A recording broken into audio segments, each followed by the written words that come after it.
I take the opportunity to introduce our keynote speaker today. I'm Dr. Doel Bhattacharya, Assistant Professor of the Department of Chemistry, Dada Ramchand, Bakhru, Sindhu Mahavidyalaya, Nagpur, and also the Joint Organizing Secretary of ICNHTCS-2022.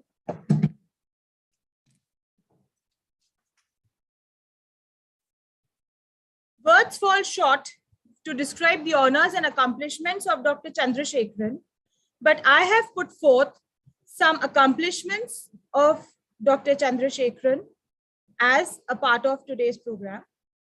Your Highness, Dr. Chandrasekharan is a renowned and distinguished Indian organic and organometallic academician, chemist, and former chair of the Department of Organic Chemistry. He was also the former dean of faculty at IISc Bangalore. Sir has been the recipient of one of the most prestigious Basudev Banerjee Memorial Medal conferred upon him by the Indian Chemical Society in 1988. The Council of Scientific and Industrial Research, CSIR, the apex agency of the Government of India for scientific research, has awarded him the honorary Shanti Swarup Bhatnagar Prize for Science and Technology, one of the highest Indian awards in 1989 for his contribution to chemical sciences. Sir also has been elected as the Fellow of Indian Academy of Sciences, followed by the Indian National Science Academy and the World Academy of Sciences. Sir has also been a recipient of the Silver Medal of the Chemical Research Society of India, Golden Jubilee Commemoration Medal of Indian National Science Academy, and the Alumni Award of Excellence of Indian Institute of Science.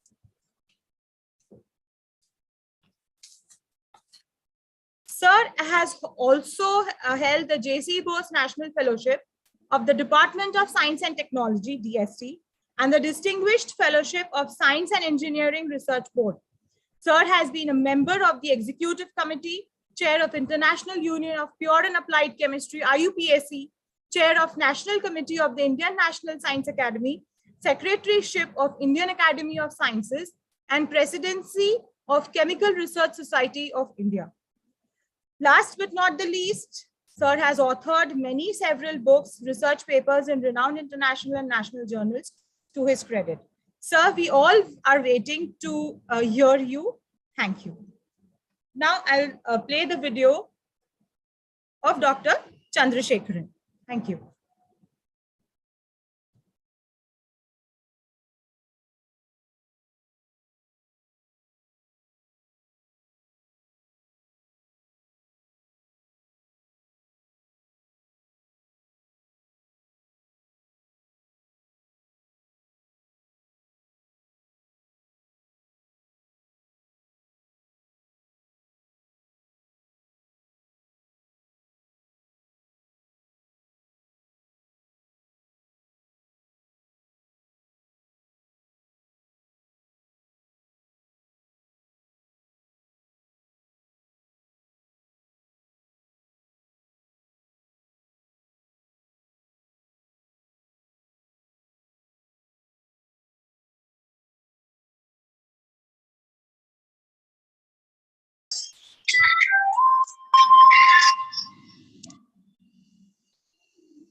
Excuse me, ma'am.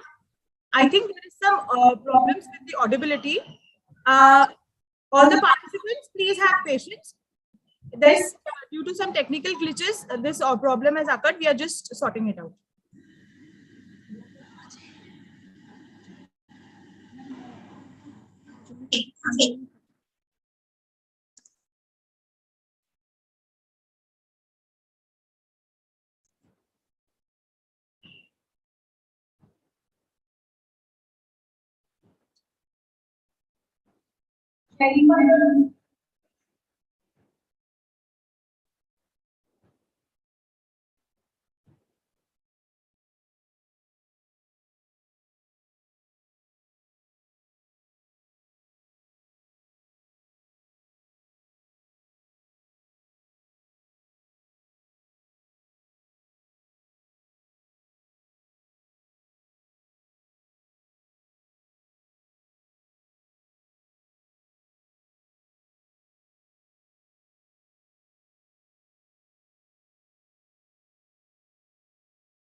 दोयल madam, आपके PC में यदि वो लगा हुआ ना headphone, तो आप निकाल लीजिए एक बार, फिर करके देखिए।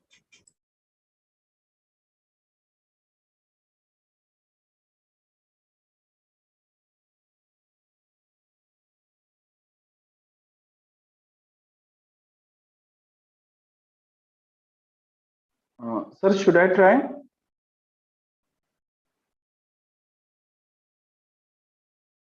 Hello?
बड़े हो गए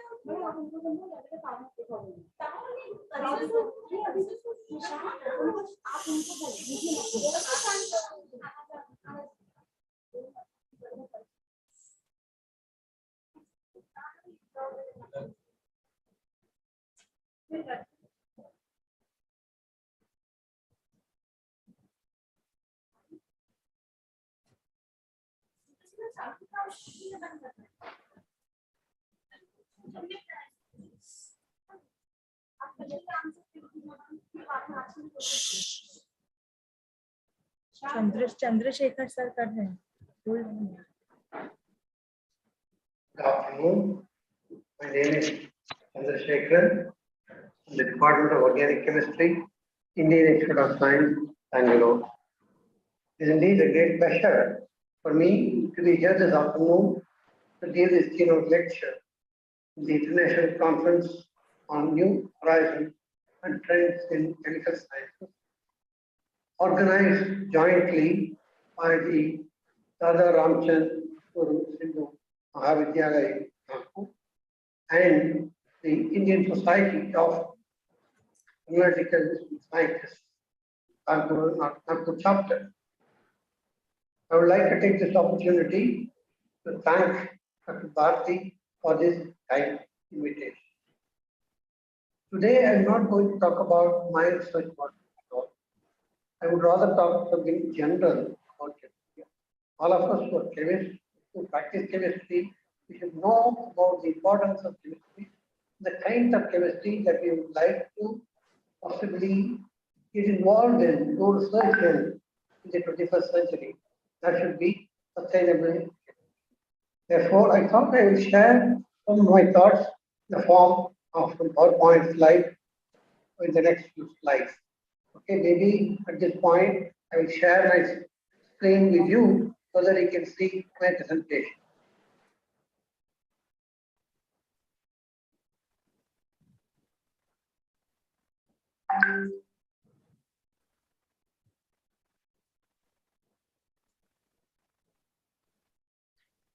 The title of my lecture is Chemistry for Sustainable Development in the 21st Century. Chemistry, as all of us know, is a central science and an enabling science. In fact, chemistry is very important in terms of playing a crucial role in conquering diseases, solving energy problems, etc.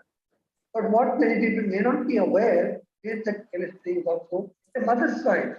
There are a number of disciplines that come out of chemistry for a period of time.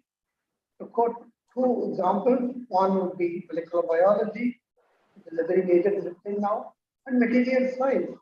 In both these areas of molecular biology and material science, you will be able to make good contribution, major contribution only if you have a good understanding of chemistry. That's something you should be aware of. Again, many years ago, Nobel laureate Linus Pauling pointed out how important it is chemistry and how chemistry, for example, is a source of happiness for him. But he goes on to say, I feel sorry for people who don't know anything about chemistry. They are missing an important source of happiness. It probably is true. Many of us who practice chemistry, who do research in chemistry, know fully well the joy of practicing chemistry. If you want to be doing chemistry, do research in chemistry, you have to have the creativity that is inbuilt. If you do not have creativity, you cannot think out of the box. You will only make incremental contributions to chemistry. If you want to make a major contribution, you have to be creative, think differently, and do something differently.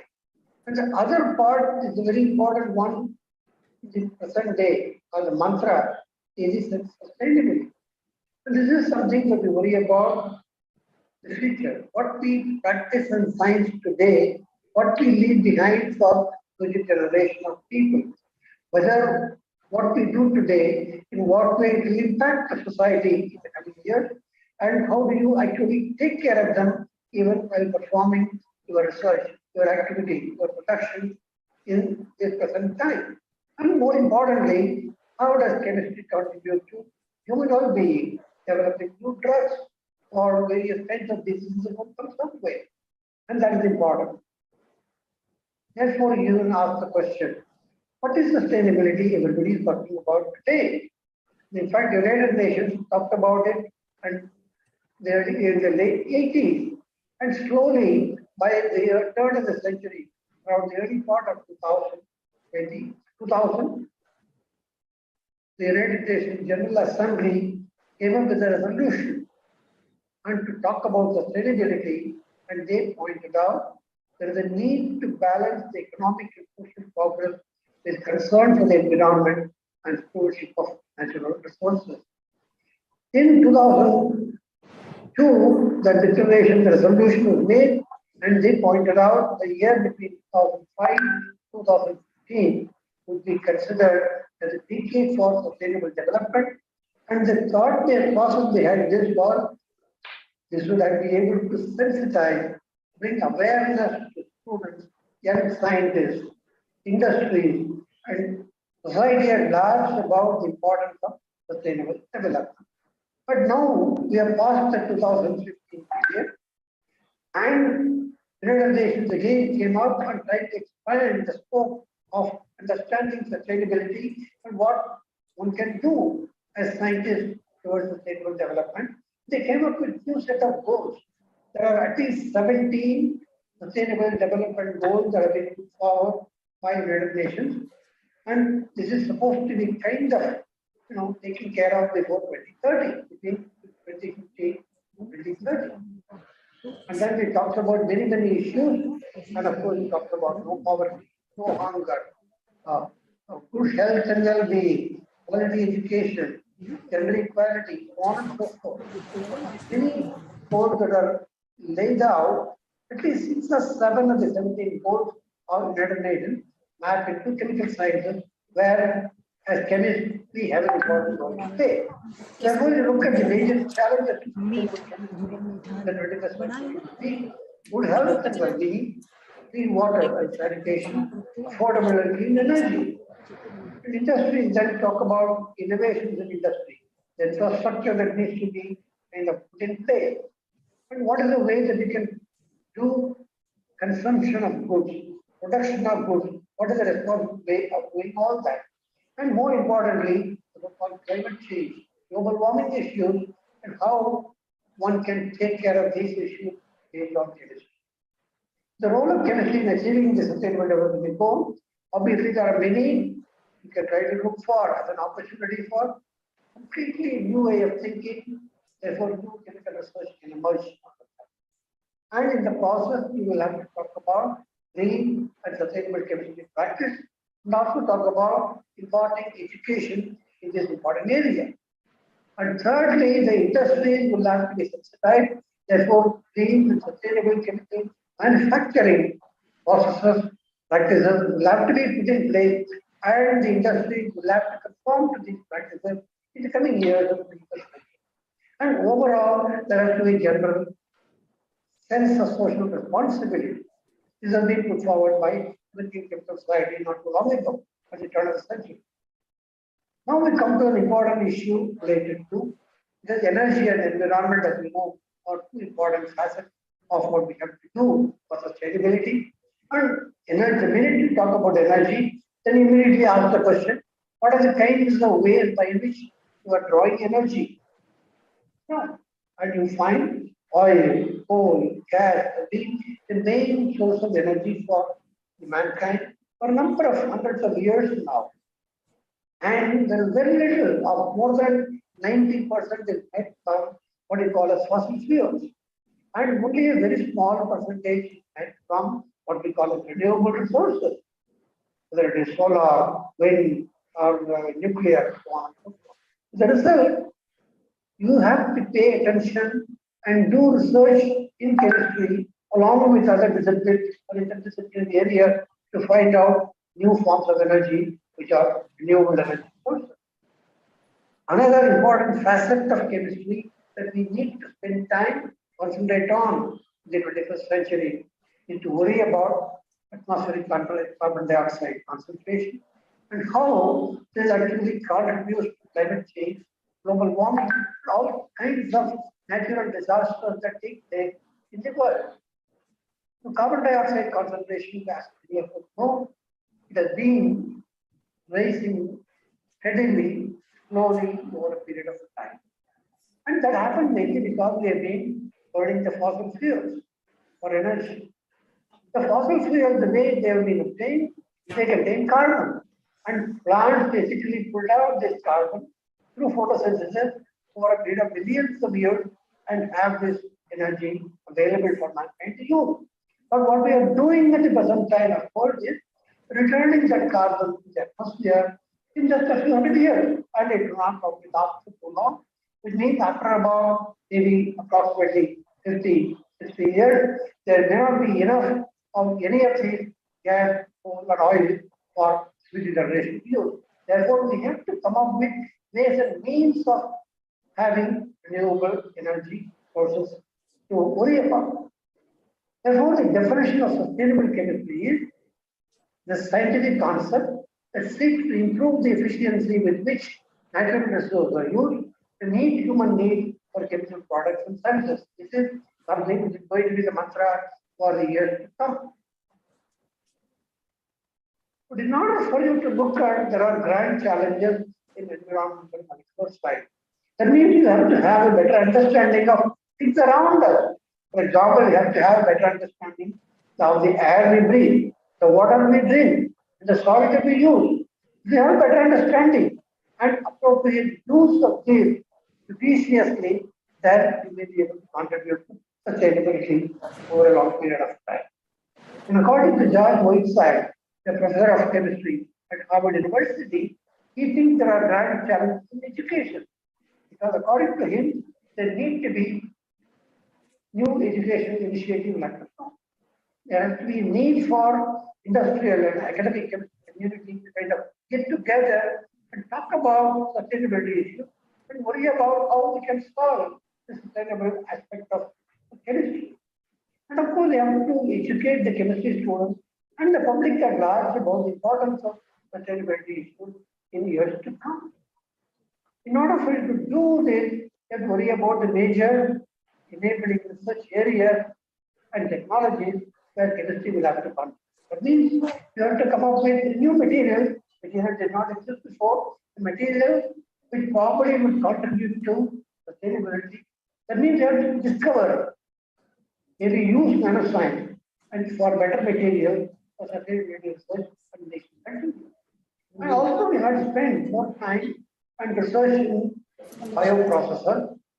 That means you have to look at how enzymes do transformation, try to see whether we can mimic them and try to use biological processes to chemistry advances in sustainability.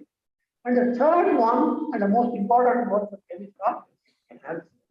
Catalysis is an important enabling research area for capability, and we have to understand how catalysts work, how catalysts are designed, and what is the mechanisms involved in the catalytic process, and how does one design come up with processes with predictable outcomes. This is something which is very important. I mean, basic research in chemistry, we have to play a pivotal role in driving the science and technology innovation, and that needs major effort in research in chemistry. If you want to talk about the modern chemistry applications for the 21st century, we will look at about three facets of them, three important contributors to this for modern chemistry. Suppose the university system where academic research is carried out. The chemical industry, pharma industry is another corner of the plan, and the government, which of course supports research at the academic institution. So the chemical industry, of course, has been there for a long period of time, even before the university formally came up. And the research universities that we talk about, where all of us do research in academic institutions, our main responsibility is to train manpower. Therefore, the human resource development is an important facet of academic research. And therefore, the science and technology is crucial, and the government basically builds this capability in the university system, which eventually will support the national needs in science and technology. The chemical industry was the core of chemistry before the research university came into play. And of course, the chemical industry, pharma industry, they a producer of fuels and chemicals on a commercial scale. Government, of course, has a very, very important role towards building the economy for any country. That, to a large extent, majority of the funding for research, particularly in academic institutions, come from government sources. And it also government channels industry through enacting laws, regulatory practices, and taxes, and provide revenue for support of research in chemistry and in science in general. And therefore, the relationship with the government, the university, to a large extent has been through what we call a peer review. Because most of the time, in the academic world, academic institutions, you want to do research, you submit your research project to a government funding agency. Like in India, we talk about the Department of Science and Technology, Department of Biotechnology, RACRB, and so on and so forth. And the peer review was originally established to place basically a responsibility of allocation of government funds to carry out research to individuals in academic institutions. But instead of government doing it directly, government deducts the responsibility to scientists other than the bureaucrat. And of course, it's a good idea to do. But in spite of that, there have been problems according to George Whiteside and many of us know. Although this is a good thing, but still there are some difficulties in doing things. Catalysis, particularly heterogeneous catalysis, biological catalysis are very important catalysis. And this, of course, is a very important skill of chemistry. Any chemist who is involved in catalysis can actually contribute to a large extent for sustainability issues. But what is interesting to note is, while catalysis has been there for a long period of time, hundreds of years, and in spite of that, there is very little that we actually know about this subject. That is the superficial understanding of things that is happening. For example, the Haber-Bosch process for synthesis of ammonia. This, in fact, was commercialized by BASF in Germany around 1930, and Haber and Bosch got the Nobel Prize for this important invention for production of ammonia from hydrogen and hydrogen. But in spite of that, 100 plus years have gone, but still we do not understand fully the mechanisms of these catalytic processes that generate fuel, chemicals, and materials. That understanding will have to be better in the coming years. And another important thing that we all have to remember is analytical techniques. They actually open up new areas of science. The analytical chemistry that people underestimate is actually a very, very important area. One of the most important steps, they're talking about a new area of science that's developing, and you have to know new analytical techniques will have to be made available, then only you can take appropriate and relevant measurements of the area. Then only you can understand the area better, and make contributions to the area better. Renewable fuels is an important area. As I said, our renewable fuels have to come with an important contribution other than coal, gas, and oil. You have to find out a way by which renewable sources like a plant source, biomass, landfill gas, wind, solar, and photovoltaic technology, you will have to pay more attention in the coming years. And a lot of time, effort, energy, research will have to be spent in these areas of renewable fuel. Toxicology is an important area as far as pollution and wealth is human health is concerned, human well-being is concerned. That means you have to understand the toxicological fate and effect of all the chemical inputs and outputs of chemical bond forming processes. And therefore, the toxicology becomes an important aspect. Renewable chemical feedstock, that means you have to derive chemicals from biomass. Most of the time, you try to see whether you can actually generate material, matter from plant-derived sources. And for example, maybe you can think of carbohydrates, for example, and it could probably change the way we look at energy and materials, for example.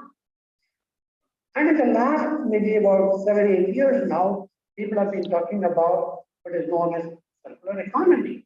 And this is becoming a very, very important topic today.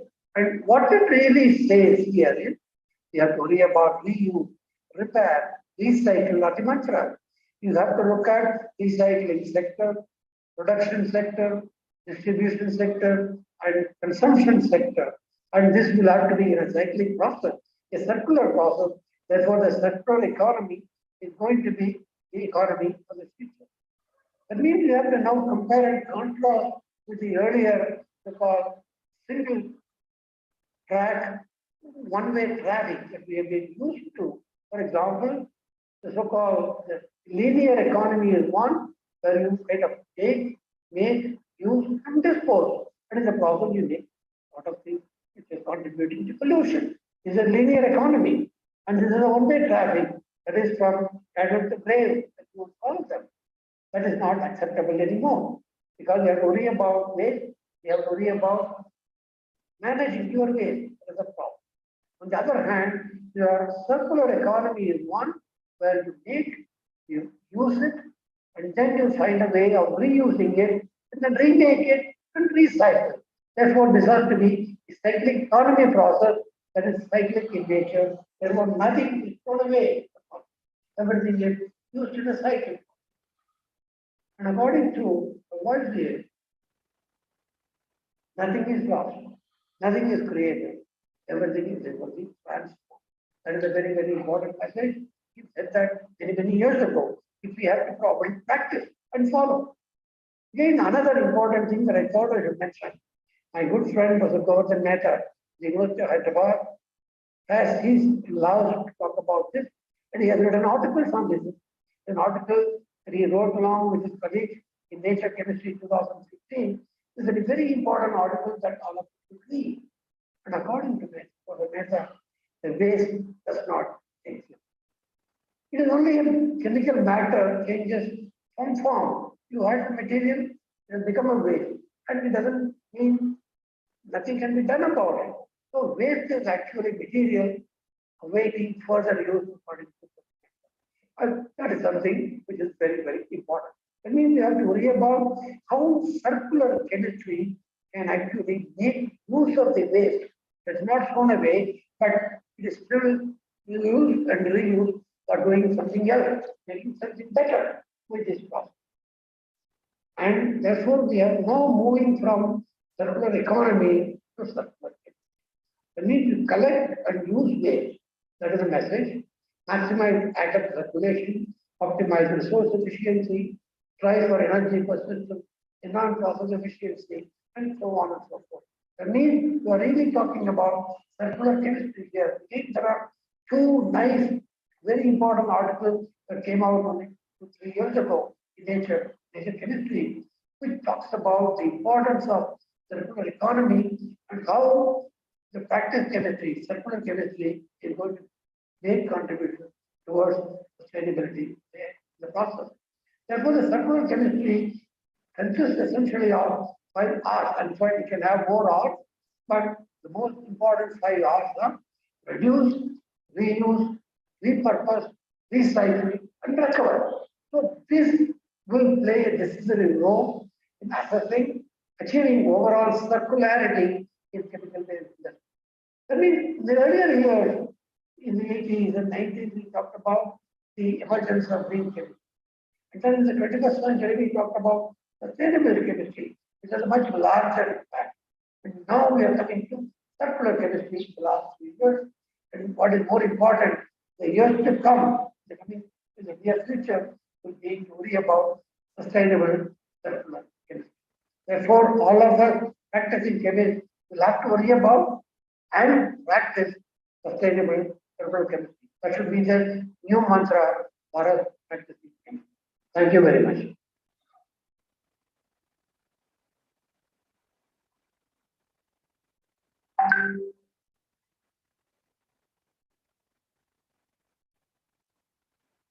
Thank you, sir. Now I hand over these proceedings to Doel Bhattacharya, madam, please.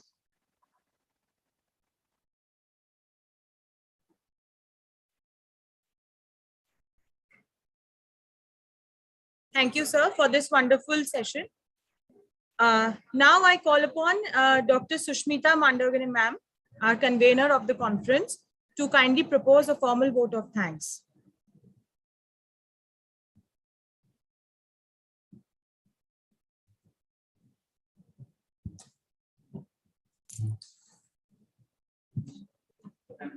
A very good morning to all, to Honorable Dr. Chandrasekharan sir and all delegates and participants. I, Dr. Sushmita Mandavgane, convener of ICNHTCS 2022, on behalf of my team, convey my deepest regards for accepting our invitation to honor this conference with your esteemed presence and enlighten the participants with your vast knowledge. Let me formally present our gratitude towards you. Thank you very much, sir. Thank you.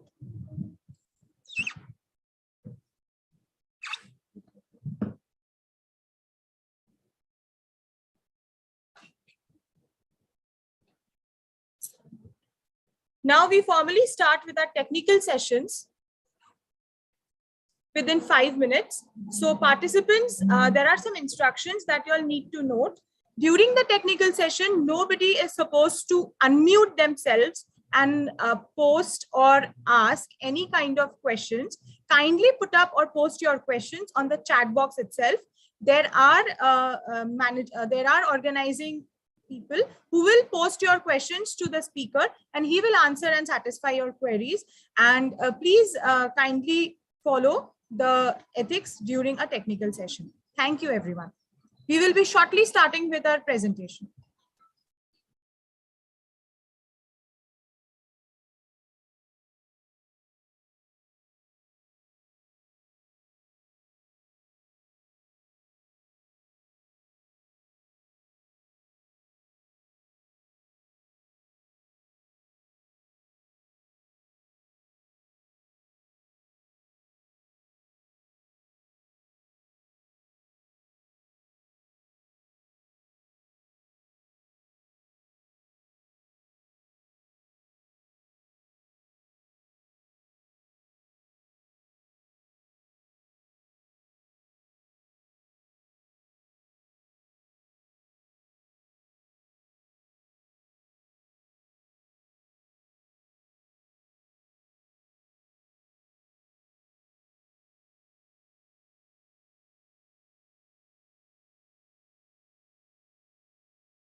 Good morning, sir.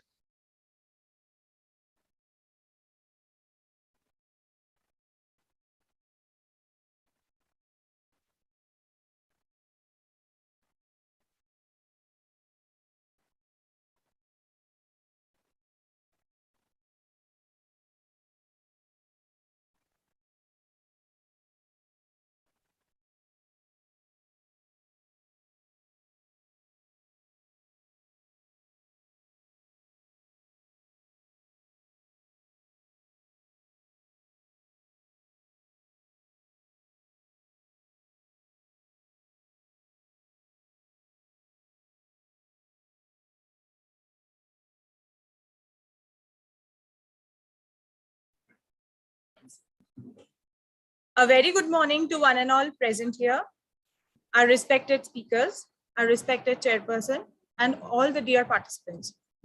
Today, I take this opportunity on this bright morning and to introduce our chief guest, to introduce the chairperson of this session and our highly respected speaker, Dr. Sudhakar Dhonge. He will be the chairperson of this session. And it's my ultimate honor and inspiration from him that I'm introducing him. Sir has been the former principal of S.K. Porwal College, Kamti. Sir has completed his post-graduation studies in physical chemistry from Nagpur University. And the same university has completed his doctoral research as well. He's been in first in the order of merit during his post-graduation studies. He achieved his master in the German language also in the second order of merit. Regarding his research experience, he is a very honored research guide, and he has awarded, several students have been awarded PhD under him. He has more than 50 publications in international journals. He has also completed UGC-sponsored minor research projects under thermodynamic properties of some toxic compounds in aqueous and non-aqueous solutions, preparation and characterization of rare earth mixed ligand complexes. Sir has been a visiting faculty in the Department of Chemistry, Nagpur University since 1984. He has been a resource person for refresher courses and delivered many guest lectures. Now, regarding the honors and awards, it's very short time, but a very long list to complete. Sir has been a recipient of G. Charte Gold Medal for standing first in MSc Chemistry 1981. He has received the Professor R.H. Sahasrabuddhe Prize for standing first in MSc first year Chemistry 1980. He has received the Tare Memorial Award for Professor Tare Memorial Award, for securing highest marks in chemistry at GS College, Khamgaon in 1979 during his graduation studies. He has also received a UGC fellowship for his doctoral work. So, sir, over to you. Kindly, sir, present the introduction for our today's honorary speaker, Dr. Bk Deshmukh, sir. Thank you. Over to you, Dhonge, sir. Yeah. Hello, can you hear me now? Yes, sir. Yes, sir. You are audible, sir. Okay.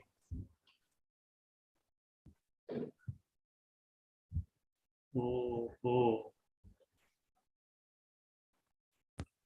What is this?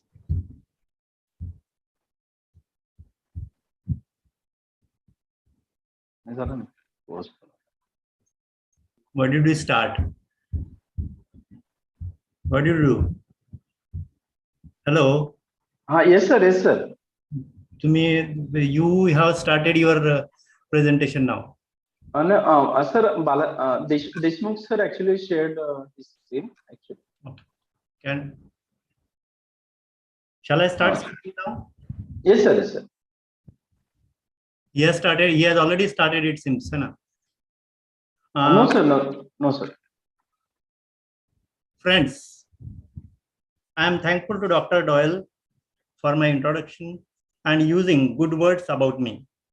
Let me congratulate the management, principal, and staff for completing 50 years of glorious service to the society.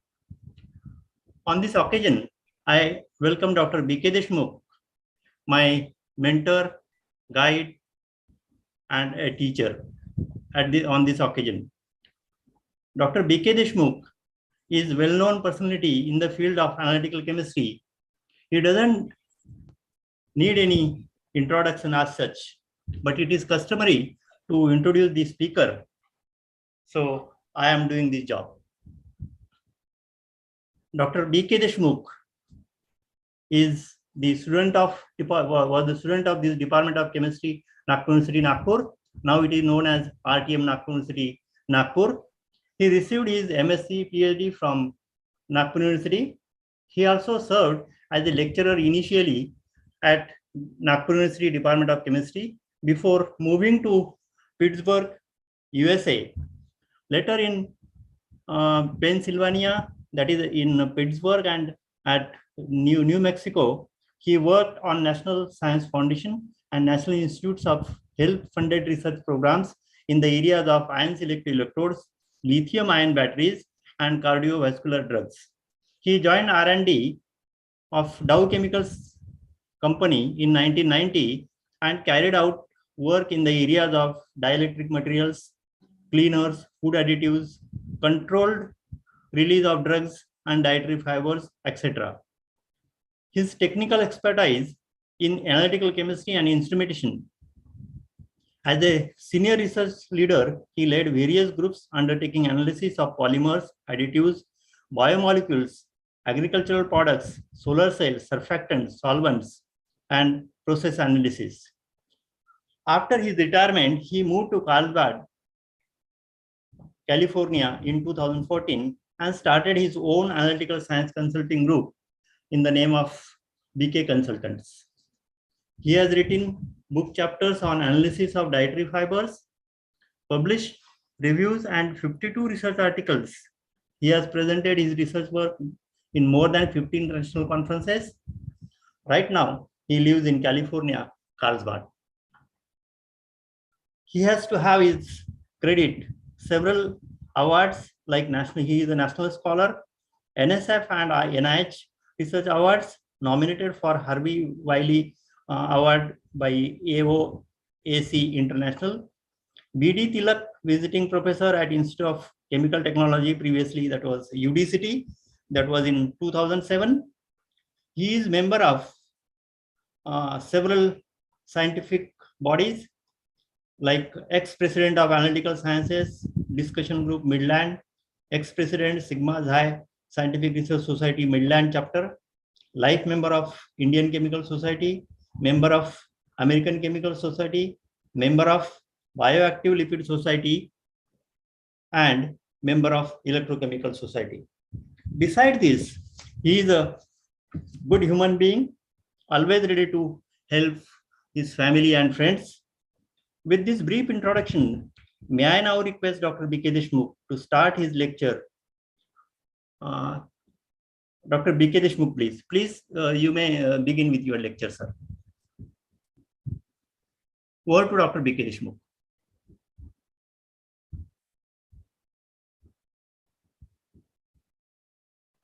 Deshmukh sir, please unmute yourself.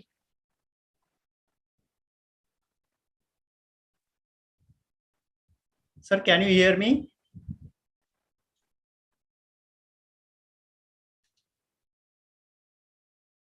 Good.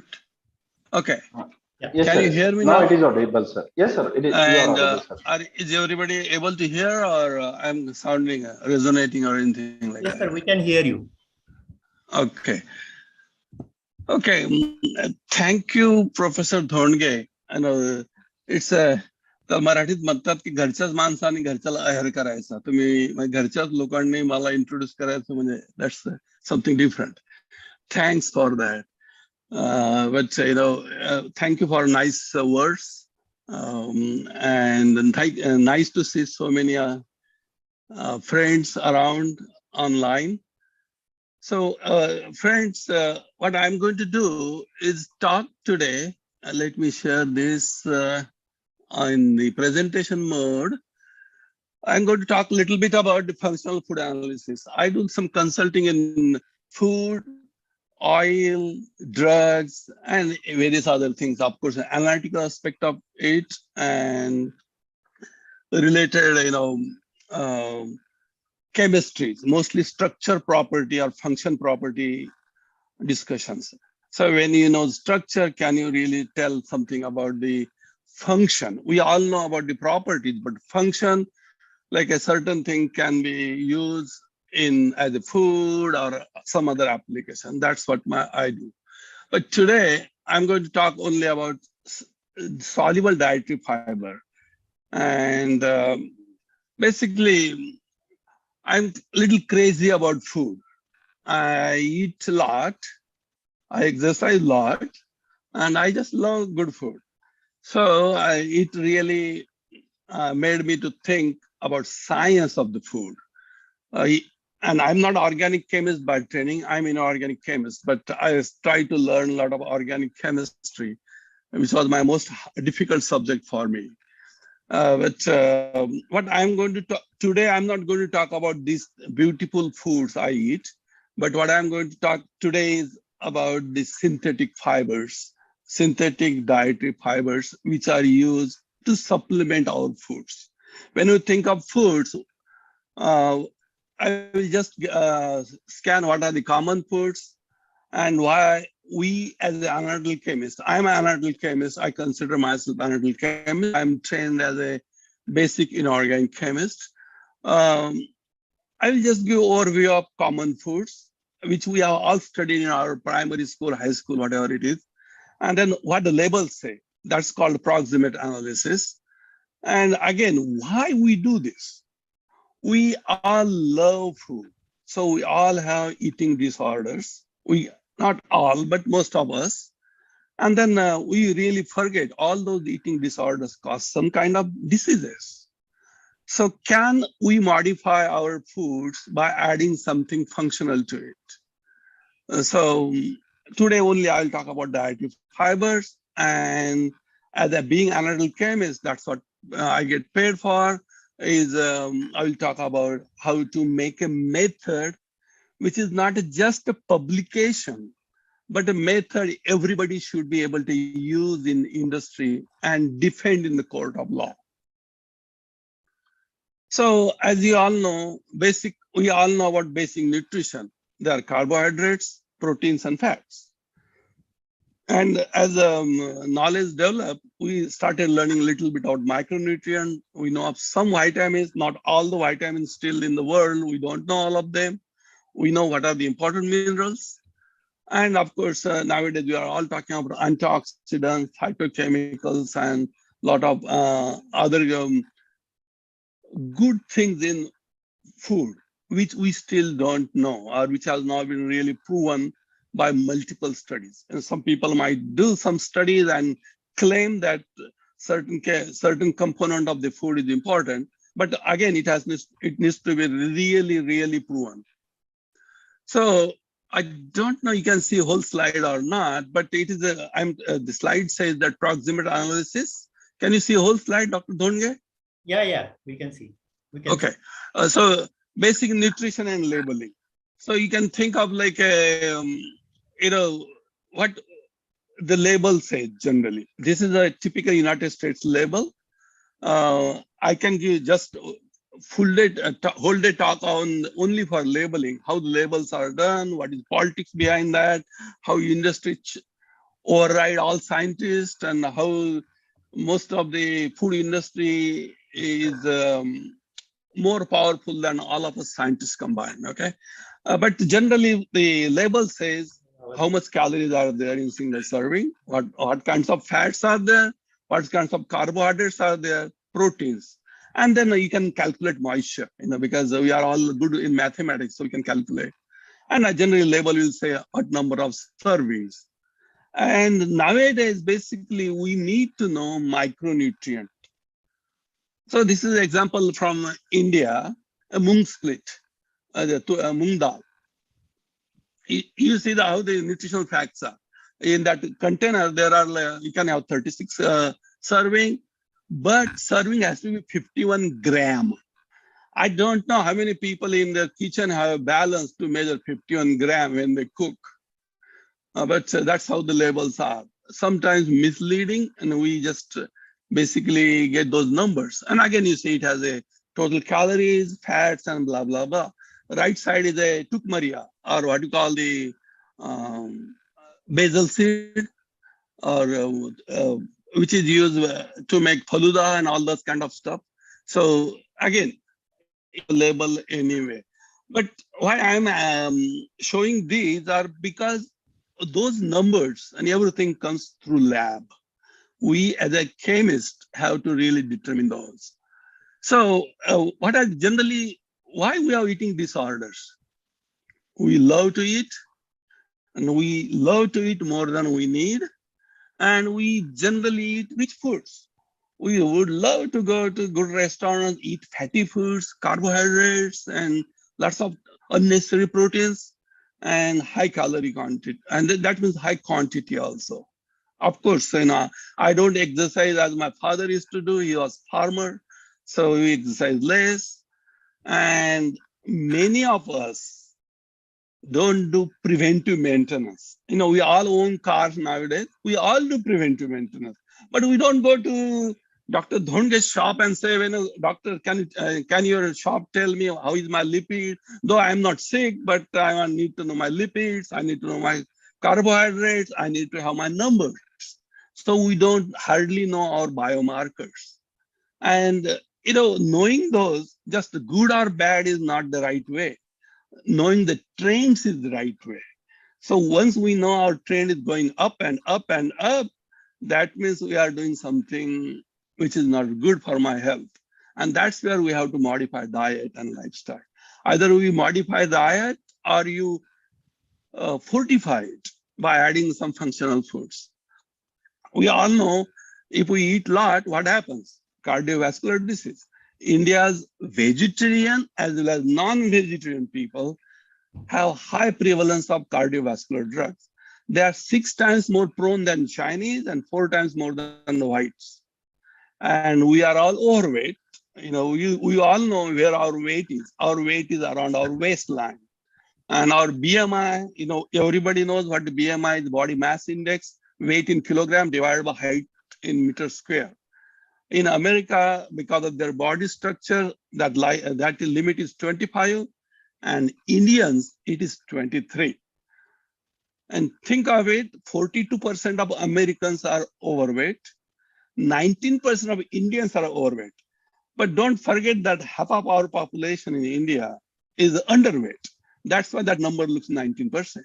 If you take into consideration only city people, we beat Americans in that number, okay? Obese is when we have BMI about 30. That means you are surely going to have one of the metabolic syndrome. What are metabolic syndrome?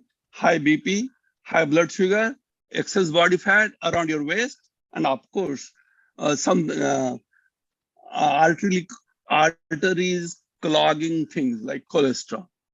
I always tell people, all my friends and all my relatives are very sweet because they are all diabetics, So what are the, in short, I will not cover all these, only one highlighted stuff I will consider about functional food today. With the functional foods, there is no legal definition in many countries. Only Japan has that, and Japan says that conventional or modified food that includes additional benefits than the regular benefits. Regular benefits are like carbohydrate, proteins, and fats, and some minerals. But additional benefit means, it can control my appetite, or it can control my certain things, like can lower my cholesterol level or whatever. Those are basically are called functional foods. And for that matter, when you think of functional food, everything is functional. Because protein repairs muscles, carbohydrate provides energy, fats provides cell growth, etc., etc. But when we are considering functional foods for today's discussion, those are the foods generally which have a very high, in addition to regular advantage, there are other advantages. Of course, everybody watches news nowadays. We want, when you think functional foods, plant bioactives, antioxidants, dietary fibers, prebiotic, probiotic, and all those great things. I'm not going to go through the list, But again, when there is something new, there is always going to be demand in markets. The businesses are going to create some product, and nowadays functional beverages is a big thing. I know this is an example of a green apple. This is a Granny Smith apple can be considered functional food, though it is natural because it provides lots of polyphenols. Other main reason why people approach people like me is economics of functional foods. Because by 2020, global market of functional food was almost $185 billion. And it is increasing every year by 8%. Because we are getting very conscious about what we eat. And again, in functional food, there can be solid foods or supplemental. Some people would like to take only pills. Some people like to just drink something. And naturally, drinking is the laziest thing. That's why its growth is pretty hard. Chewing is pretty time consuming, so it is 7%, but supplement sector is easier than chewing, but its growth is low because it already has gone up. Because already someone either in the name of Ayurvedic or in the name of natural food or in the name of herbal food, all things are really people can buy as supplemental food.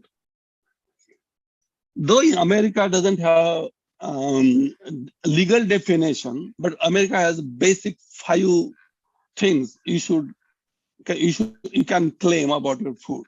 Either you can tell about nutrition content, which requires analytical chemistry, or you can do one step ahead and say that with such and such structure, such and such carbohydrate, or such and such fat, you can have certain function. So that becomes a claim. That claim has to be again substantiated by normal structure and some functional studies of the body. Or you can give dietary guidelines and say, well, eat so many grams of such and such and it is helpful to you. Like, for example, those who have a difficult time in the morning,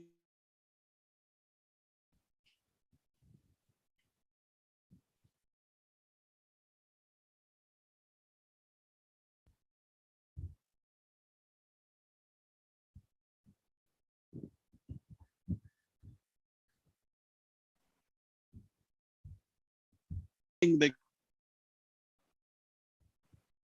case, then you have to have data which needs to be reviewed by FDA. Then another is it says that internet connection is unstable. Okay, but other thing it says is health claims. So some people can say that there is a strong relationship between my diet and risk of disease. Then you need a substantial data. And then it has to have significant scientific agreement. So these are the reasons why really people approach the analytical chemist. Though some of these foods may be very old foods, some may be eating like Chinese and Indians are eating a lot of green food for generations.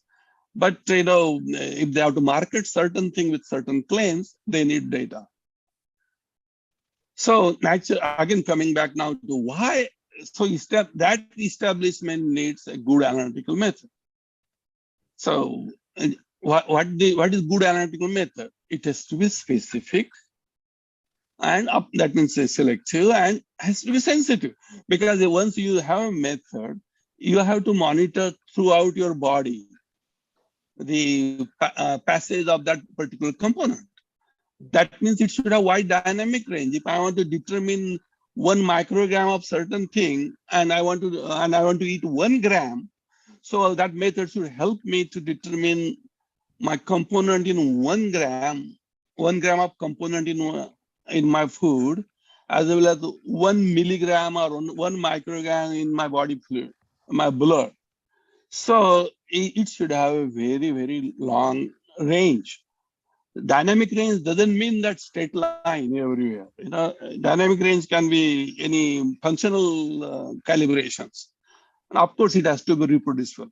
Reproducible means not only single lab, but you have to have validation done. You have to have inter-laboratory uniformity. That means your method has to be tested by at least 10 laboratories globally, and they have to come out with certain numbers there. And of course, your method has to be applicable to, it is nice if it is applicable to more matrices. Like if I have dietary fiber in drink, I have dietary fiber in fish, I added dietary fiber in my pound cake or some other my fatty stuff, still, or ice cream, I want to eat ice cream, but I want to have some fiber in that. Ice cream doesn't come with fiber, but I want to have fiber, doesn't want to change the taste. So that kind of matrices I should be able to use my method. Of course, other thing is it is easy to develop a method and publish, but it has to, if it is getting used somewhere, it will be challenged in court of law, because somebody is going to say, well, I use the method number so and so, and I didn't get the right answer, or that method has this and this problem. So if somebody says that using that method, I don't get a good product composition, then that means he may be able to go to court of law, and you should be able to defend your method. So this is a little higher standard than just developing a single laboratory or single person method with very expert hands, doing expert things day in and day out. So it should be defendable in the court of law. So validated. First thing is develop. If you don't develop, you can't validate. First you develop it, then you validate it. Validation is something much different than simple development. Validation is not just the repetitive analysis or something, but you have to really study all ranges, where your method fails, what range it doesn't work, what components can interfere, and all those kind of things. And then you do inter-laboratory. As I said, 10 to 12, minimum 10 laboratories. Generally, you send your work or your samples or food to multiple laboratories globally, and then do the statistical analysis. Those who have studied the Grubbs outliers and Cochrane's outliers and student t-test and all those, they will understand what the ILUs are. And then, after that also, you publish it, and it has to be accepted by regulatory agencies like FDAs or AOAC or whatever the agency which regulates your product. And then, it should be able to, you have to understand these materials in food or whatever you add is never a single component. It is a variety, and it has a lot of heterogeneity, and methods should be able to do heterogeneous thing. That's the reason most of the methods are gravimetric. So I'm just going to talk about the dietary fiber, because observationally we all know dietary fibers are good for us because they help to reduce our appetite, help to reduce our cholesterol, soluble dietary fiber, and they can be basically useful in your defecation in the morning. They are very useful. The term fiber is a misnomer, because there is not really a fiber always. They can be they can be soluble also, they can be fibrous, or they don't have to be. And very quickly, how they help. Just to make a very long story short, 1 gram of fiber helps you to have 5 grams of fecal material. And if that is not there, we all will be really unhappy. Okay, we have studied all this. I don't want to go into that all detail, because I only, I think, time-wise, I have more 20 minutes. So what I'm going to talk is water is distributed, how the dietary fiber works. There are these processes. It is dictated by the free water in your body. If you have not much water in your dietary fiber, you choke. Okay, those people who have taken isabgol in India, they will tell you if they don't have enough water, they will choke. So I'm giving isabgol an example because that is a functional food that way. I mean, nobody eats isabgol regularly, but if you have some condition, you have to eat it. So, but you need enough water. Why you need? Because it helps to form the fecal mass. And again, that water is also used by bacterial mass, and water is bound by fiber, and ultimately you get the nice motion in the morning. So one of the application of purpose of food is not only to get the energy, but to have a empty stomach in the morning. That is another purpose of food. So we are never pay attention to it. We always pay attention to our taste only. Okay. This will in general tell you how it ferments, what particle size matters. Because again, if it is too powdery, you are going to choke. If it is too fibrous, you are not going to swallow it. So you need a certain kind of particle size, and of course it has to hydrate properly. Otherwise, you'll get gases and you'll get the stomach aches and a lot of other problems when you eat the additional food. A good example is wheat bran, or in Marathi they call it sadan. When basically you just grind your wheat and you go through sieves and we throw that part. But that is the best part of the wheat.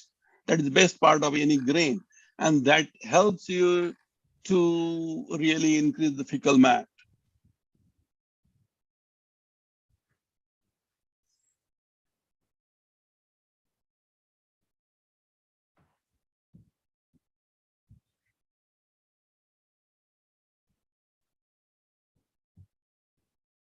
Interruption,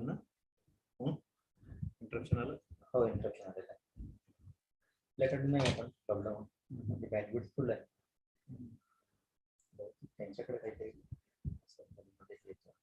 With dissolves. Kalpan तसं झालं ना त्यांचं. Kalpan नाही झालं ना ते lecture.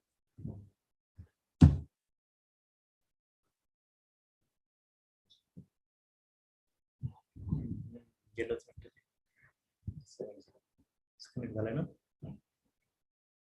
ते बोलून राहिले. Sir, you are not audible. Deshmukh sir, please unmute. Sir, Can I unmute myself? Yeah. Can you hear me now? Yeah, yes, sir. Yes, sir. Yeah. So earlier I got kicked out. Okay. So for example, when you eat food, in addition to our typical carbohydrates, you get lignins.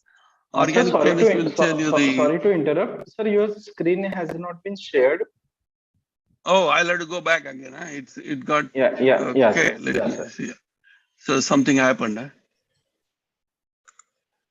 Okay, let me see. Okay, where is my? Do I have to sign again?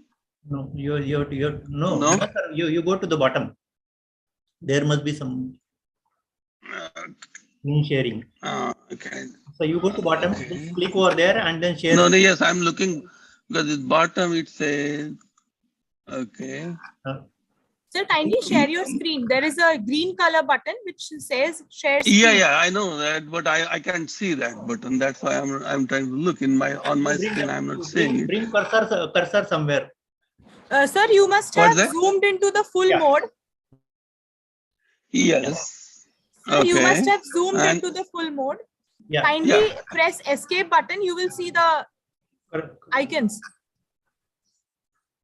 Okay, I don't see any here, but maybe I can quickly rejoin, if that is the issue.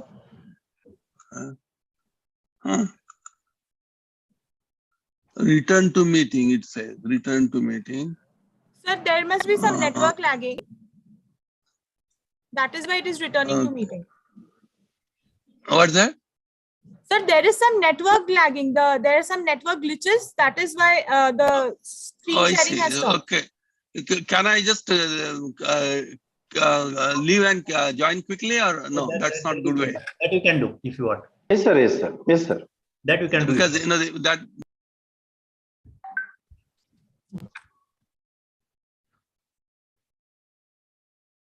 Basically,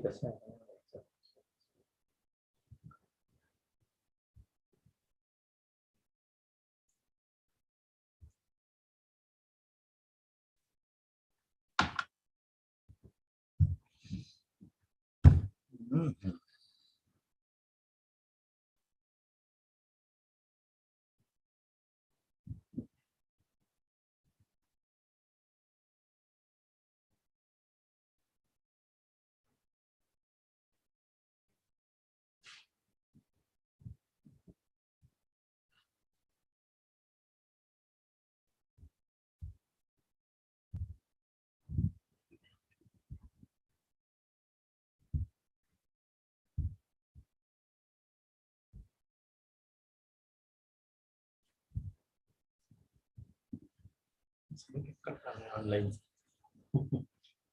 मला खूप नाही आवडत. आले.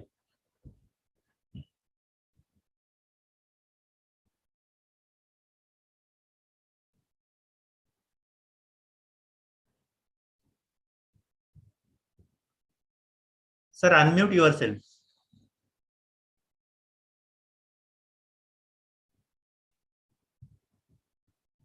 Balasaheb, unmute yourself.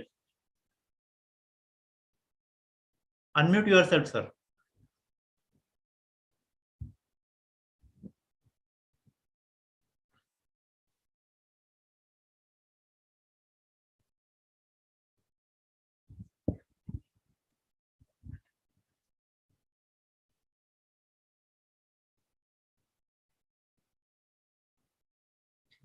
Another phone cut.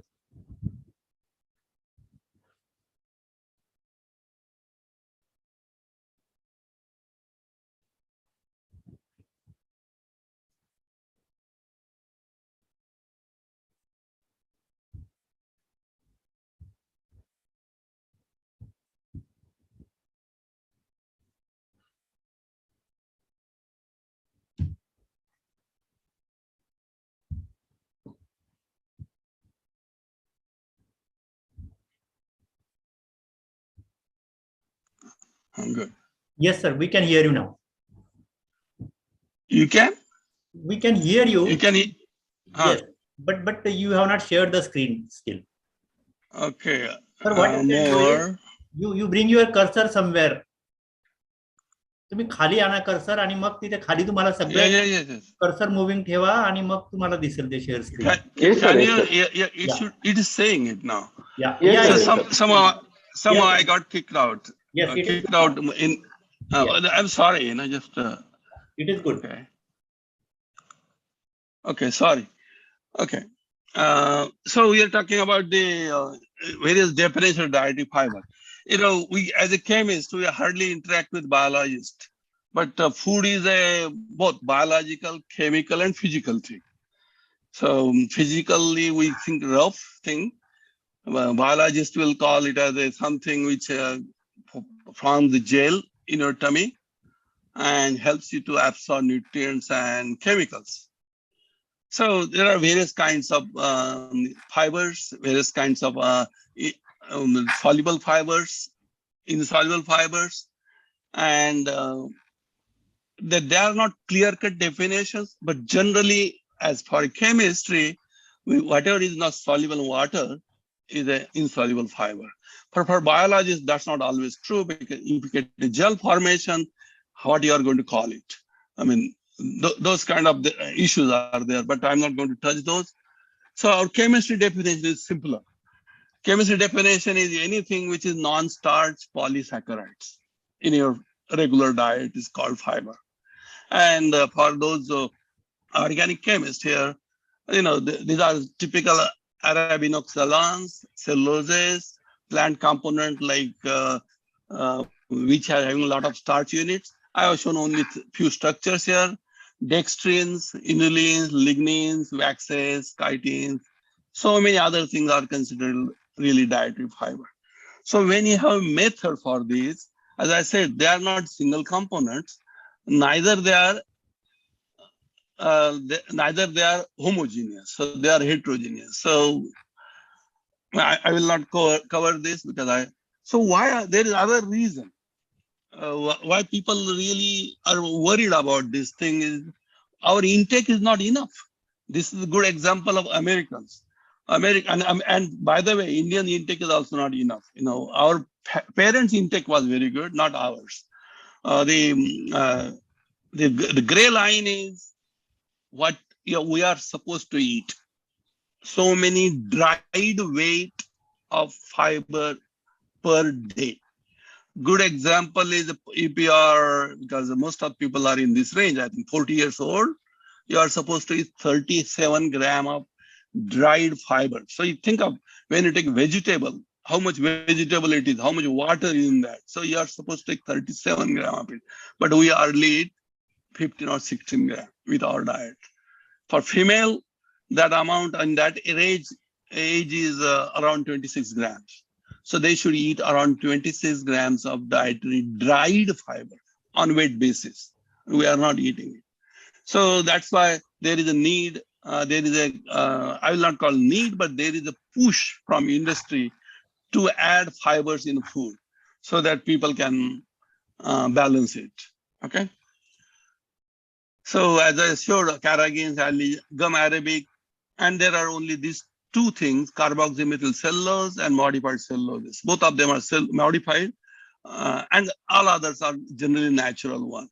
So when they use the modified celluloses, the methods fail. Generally, the standard methods fail.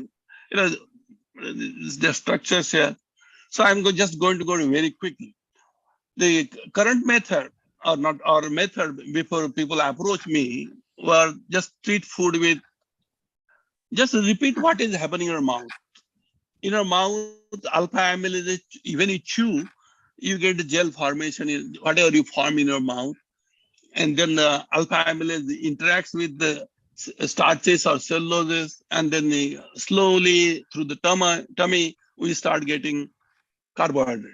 Generally, the monosaccharides we get formed.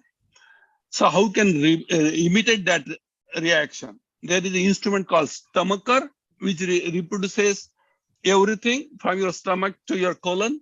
Everything can be reproduced in laboratory, in chemistry laboratory under various conditions. Or you can just, there is next page will show you how the treatment is done. Like you can take alpha amylase, heat it, do certain thing with your food and all that. Then whatever food is coming after that first treatment is treated with proteases. It is just a next step where the proteases interacts with your protein and convert most of your protein into amino acids. So you can accelerate that in the laboratory. Then third step is just like colon. What happens in your colon? Colon, there will be a lot of fermentations happening. So can we reproduce that in laboratory? And then there is treatment with ethanol, filter, dry, weigh, and report the fiber, so and so forth. This is a standard protocol people use. This method is very good when you are working with a microcrystalline cellulose or regular cellulose, but it is not really good for the many other celluloses. So when they approach us, this is the method with whatever I discussed is given here, typical gravimetric method. But when we use this method for amorphous cellulose, crystalline cellulose, basically carboxymethyl cellulose, hydroxypropyl methyl cellulose, and methyl cellulose. These are all 100% fibers, all 100% fiber. These two are, you can see, if you add them, as I said, method is applicable mostly to the microcrystalline cellulose, 90 plus 10. So 100%, you know that 90% is soluble fiber, 10% is insoluble fiber. Here, 96 plus 5, okay, within the exponential error. Whereas when you go to CMC, HPMC, you don't get good numbers. So there is an issue with the method. That's what so what we did, I discussed this one of the chapters. So basically, selection of columns Sir, we kindly came out with another 5 minutes. Okay. So what we came out is a very HPLC method, or what you call the size exclusion chromatographic method. I will not go with the chromatography here, but this is a good example is that method can determine the cellulose as well as cellulose in cake. But these separations are not going to be like a typical HPLC separation. You are doing this based on size. So size exclusion chromatography can help. Again, calibrations for those, then recoveries. As I said, you need to study the recoveries in buffer, recoveries in pound, example in food, and ILU, inter-laboratory uniformity test. We contacted 15 laboratories, only 14 responded out of 14. When you analyze the data, you have to see which one follows the Grubbs method, using Grubbs outlier or Cochrane's outlier. You can see something is very out. Like you are expecting value of 8 and somebody reports you 2. That is not that means that person has really made a mistake. So various components we studied, and we applied the method to carrageenan, Arabic, and various products. So in conclusion, because to finish in 5 minutes, method uses SEC instead of gravimetry, developed, validated, and conducted ILU studies. And it is included now in AOAC. It is AOAC method, that is standard method. Just like what is standard method? When you think of nickel determination, only dimethyl dioxide comes to your mind. But if you do the literature search, there may be 10,000 methods. Only official methods have validity in court of law.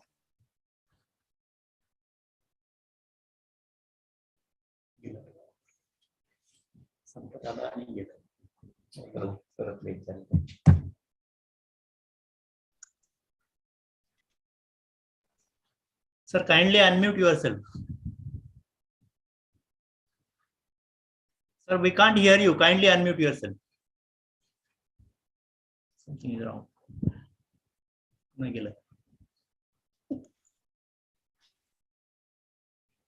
Can you hear me? Yeah. Now we can hear you. Yeah. It shows again. It shows me that I got kicked out by host. No, it's okay, sir. It's okay, but we can hear. Okay. Yeah. Okay. That's okay. So I don't know what is happening. Yes, something is wrong at their end. Yeah. Okay. So future. Okay. So people always ask me what to eat and all that. There is a slide in that. If those who want, I will send that to you. So currently we are focusing a lot in the fats because a lot of people for some reason think ghee is good and all sort of things. I have a lot of data on that, and we can talk about that sometime. So overall, having a good method which applies to heterogeneous material is a really good one. And that's what we did. And best thing is, can you get the official recognition? If method doesn't get official recognition, then it is not a good method. Okay? In short, can you still, I hope you guys still hear me? Yeah, we can hear you, sir. Right. I can't see you. I got kicked out, but that's okay. I can see part of it, but that's okay. Okay. Okay. I think I will be glad to answer a few questions. Thank you, sir. If there are. Okay. Session is open for question answers. Dr. Bk Deshmukh will be happy to answer your questions. Sir, this is a very important question which has been posted by our Honorable Dr. Raghav Saran, sir. He is the National Vice President of ISAS, Indian Society of Analytical Scientists. Sir, he has posted a question, whether there is an in situ method available like LIBS, etc., for the analysis of organic compounds. Can you repeat, because I am losing again voice. Can I ask the question directly? May I ask the question directly? Yes, sir. You please go ahead, sir. Sure. First of all, hearty congratulations, Dr. Bala Sahab. And I just wanted to know that like LIBS, laser-induced breakdown spectroscopy, and FPX, XRPF, and all those things. There is any other device available for in situ analysis of organic foods. You mean particularly in dietary case or in general? For diet, no, I am asking for food regarding fibers. Well, we can use for something like colorants and all that. But when you have very heterogeneous material, as a functional material, then it's a little difficult, having that kind of analysis. Other thing is matrices are pretty complex. You can imagine a lot of buffers in your stomach, plus enzymes, plus I will say acids. So with that in mind, it's kind of very difficult. Because at least most of the methods I focus currently are which are defendable in court of law. So that that method has to be very simple and anybody should be able to use it. But I honestly don't have an idea just exactly how they can do it when you have such a viscous material. And okay, it was a wonderful talk. Thank you. Okay, thank you. Any other question?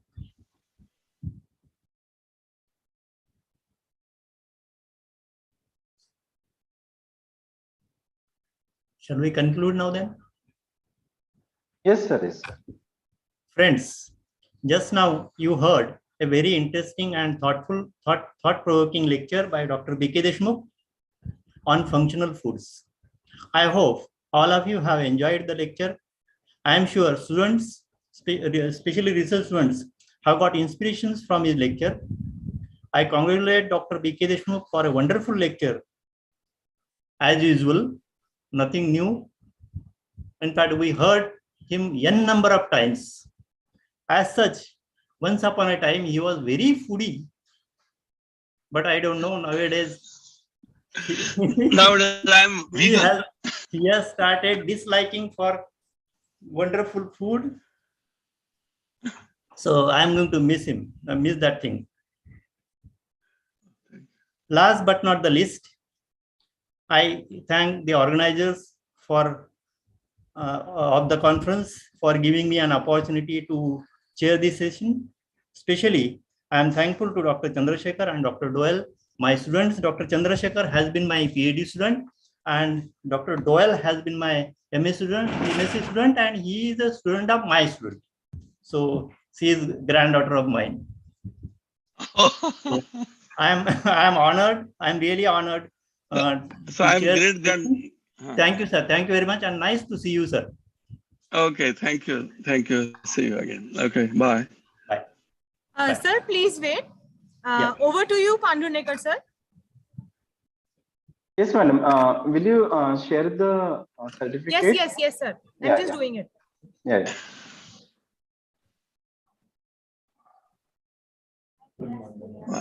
Sir, it is my proud privilege to cite the certificate of appreciation. Sir, I'm putting the certificate of appreciation is proudly presented to Dr. Bk Deshmukh, sir, for delivering an invited talk during the technical session of an international conference on New Horizons and Trends in Chemical Sciences, ICNHTCS 2022, organized by Department of Chemistry, Dada Ramchand, Bakhru, Sindhu, Mahavidyalaya, Nagpur, in association with the Indian Society of Analytical Scientists, Nagpur chapter, during 25th and 26th March 2022.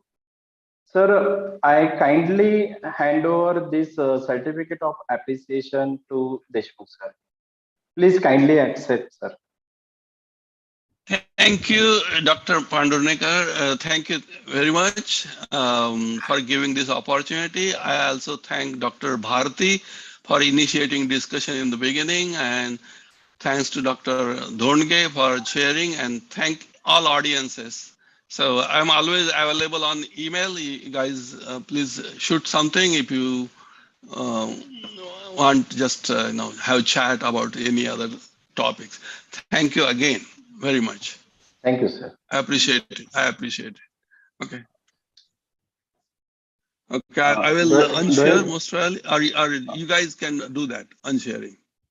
Thank you, sir. Doyle, please share the another certificate. Yes, sir.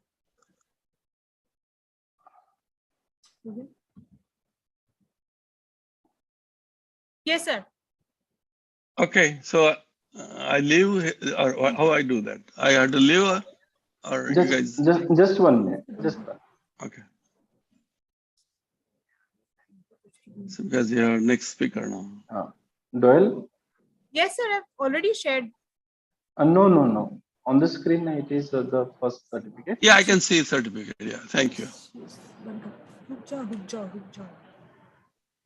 Sir, one second.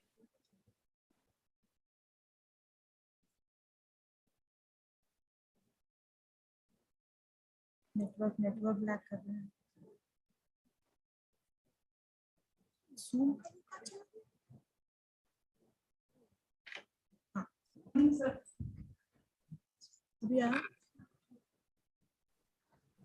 Should I share my screen? Sir, done.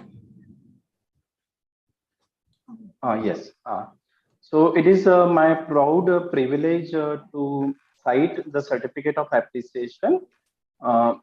This certificate of appreciation is proudly presented to Dr. S.S. Donge, my mentor, my guide, my role model in my life, for chairing the technical session of an international conference on new horizons and trends in chemical sciences, ICNHTCS 2022, organized by Department of Chemistry, Dada, Ramchand, Bakhru, Sindhu Mahavidyalaya, Nagpur, in association with the Indian Society of Analytical Scientists, Nagpur chapter, during 25th and 26th March 2022. Sir, kindly accept our certificate of appreciation, sir. Please. Thank you, Dr. Chandrasekhar. Thank you very much. Thank you. Thank you, sir. Now I hand over these proceedings once again to Doyle, madam. Please.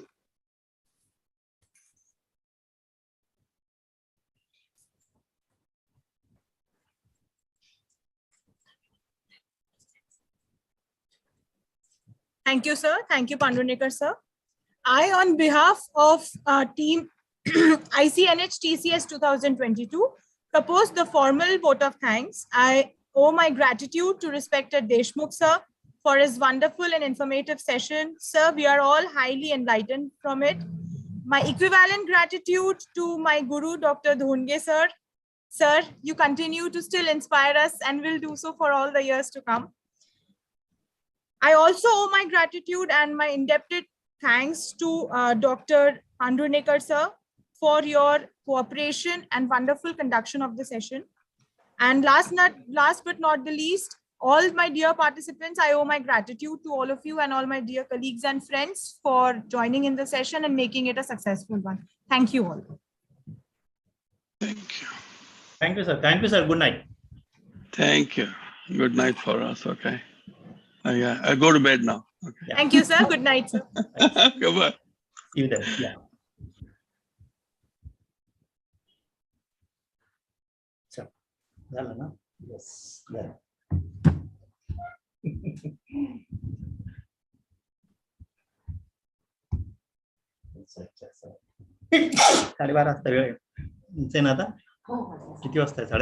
Good morning, Jonal Gada, sir. Good morning, sir. काय म्हणतो झालं ना सगळं चलो very good चल मग bye bye see you then Yes, sir. Thank you, sir. Thank you very much. Bye.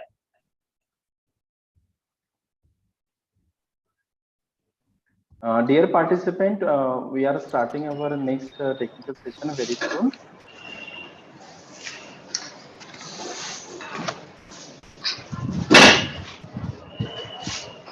Good morning, Narayan, sir. Good morning. Very good morning. Good morning, Jonal Gada, sir.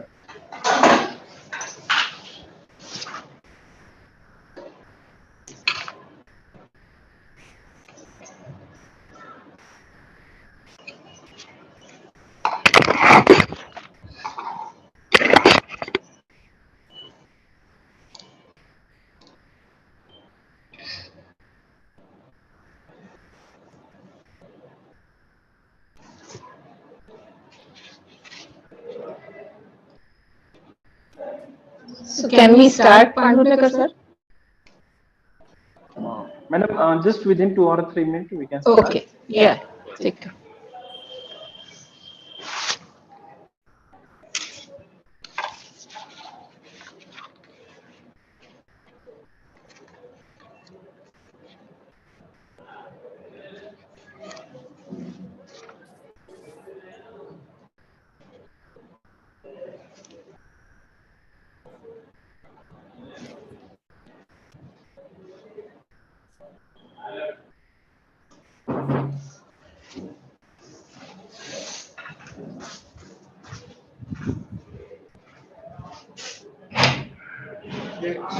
अभी वो है conference चल रहा है, 1 घंटे के बाद हाँ?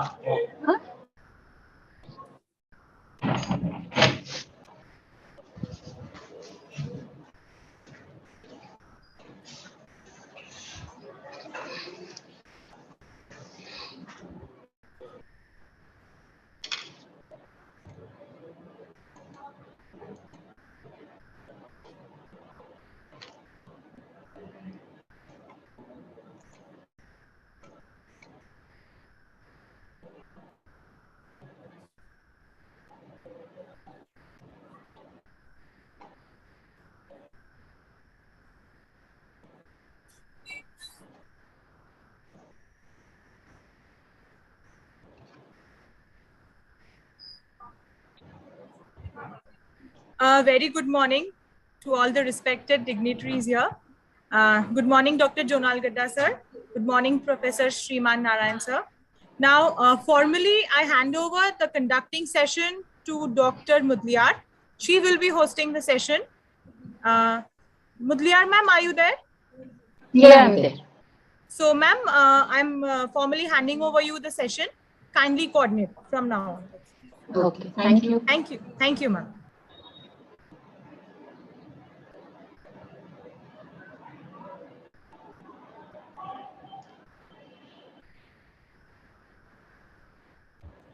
Ma'am, you may start. Achha. We'll just wait for a couple of minutes. It's just 10:26. We'll wait. Yes, madam. Yes, madam. Yeah.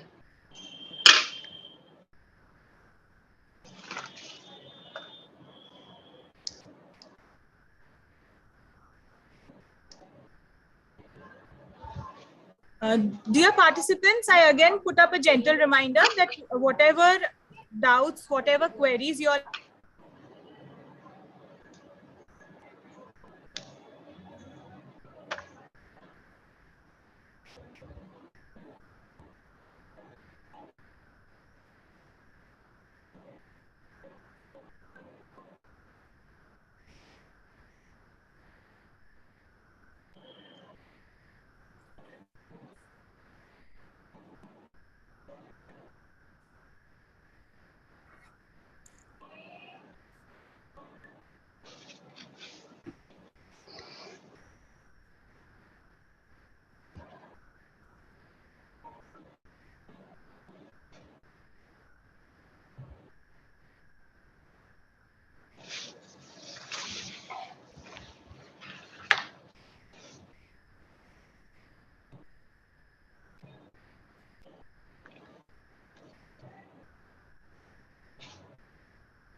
Ha.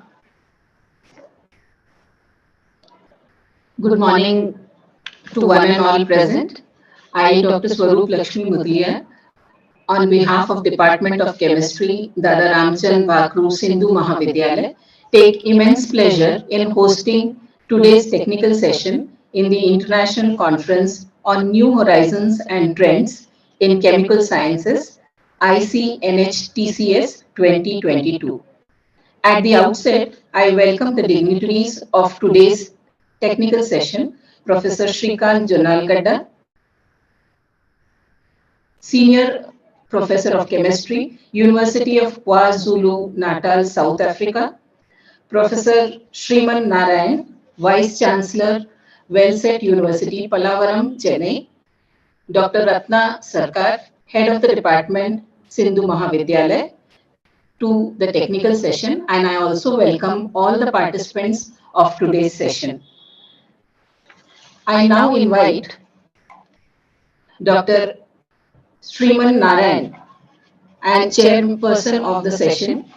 Before he presides over the event, I would like to read out a small brief about Sriman Sri Narayan, who is presently the Vice Chancellor.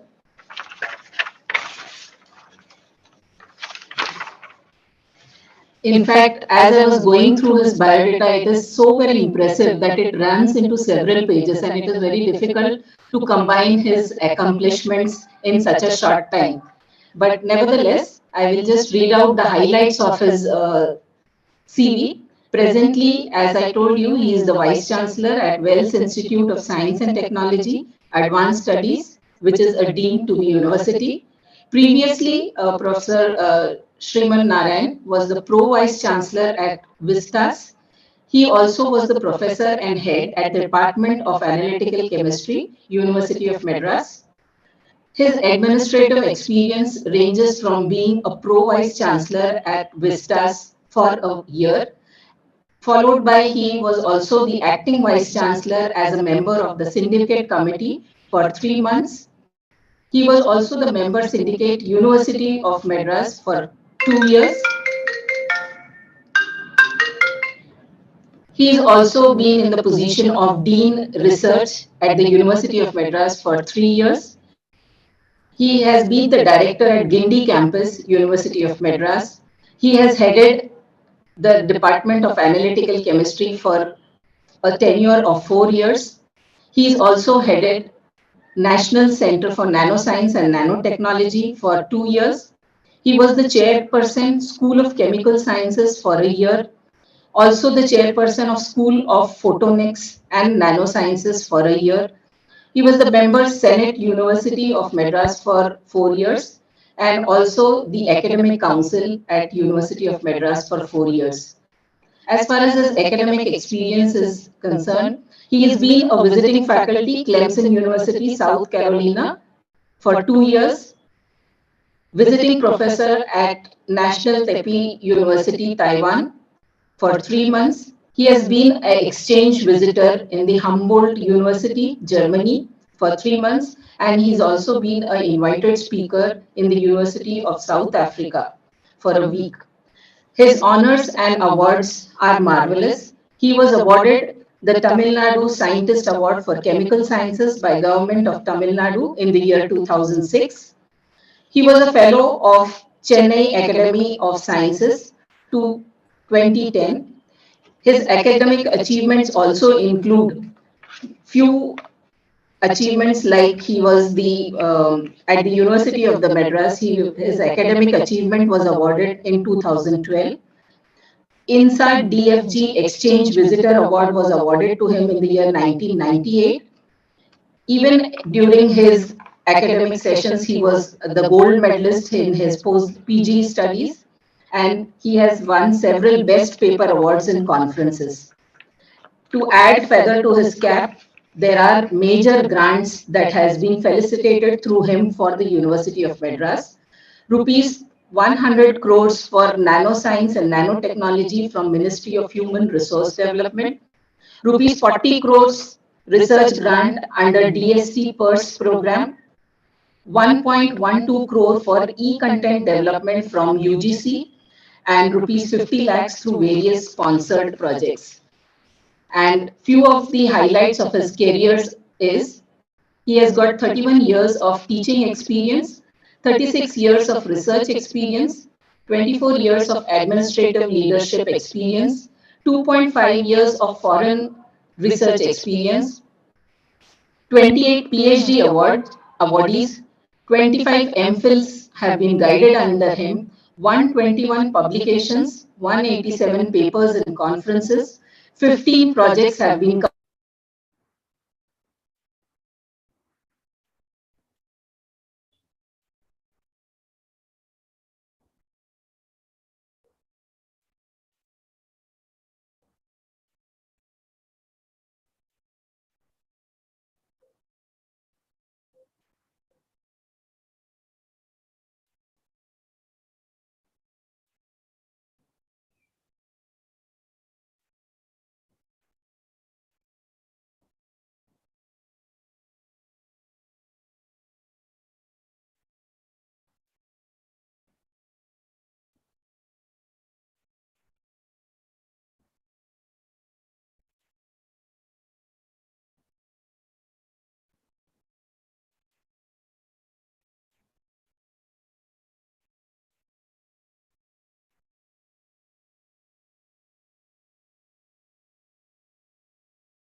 I'm highly apologetic for the network glitches.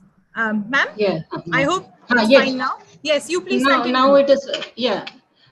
Was I audible as I read out? Because otherwise, most of the participants would not have heard what the achievements of our chairperson. No, ma'am, no, ma'am. It was clearly audible.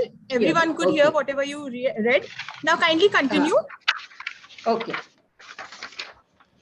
So now I invite Professor Sriman Narayan to preside over the session and give his opening remarks for the session. Professor Narayan. Thank you, madam. Thank you for your nice words.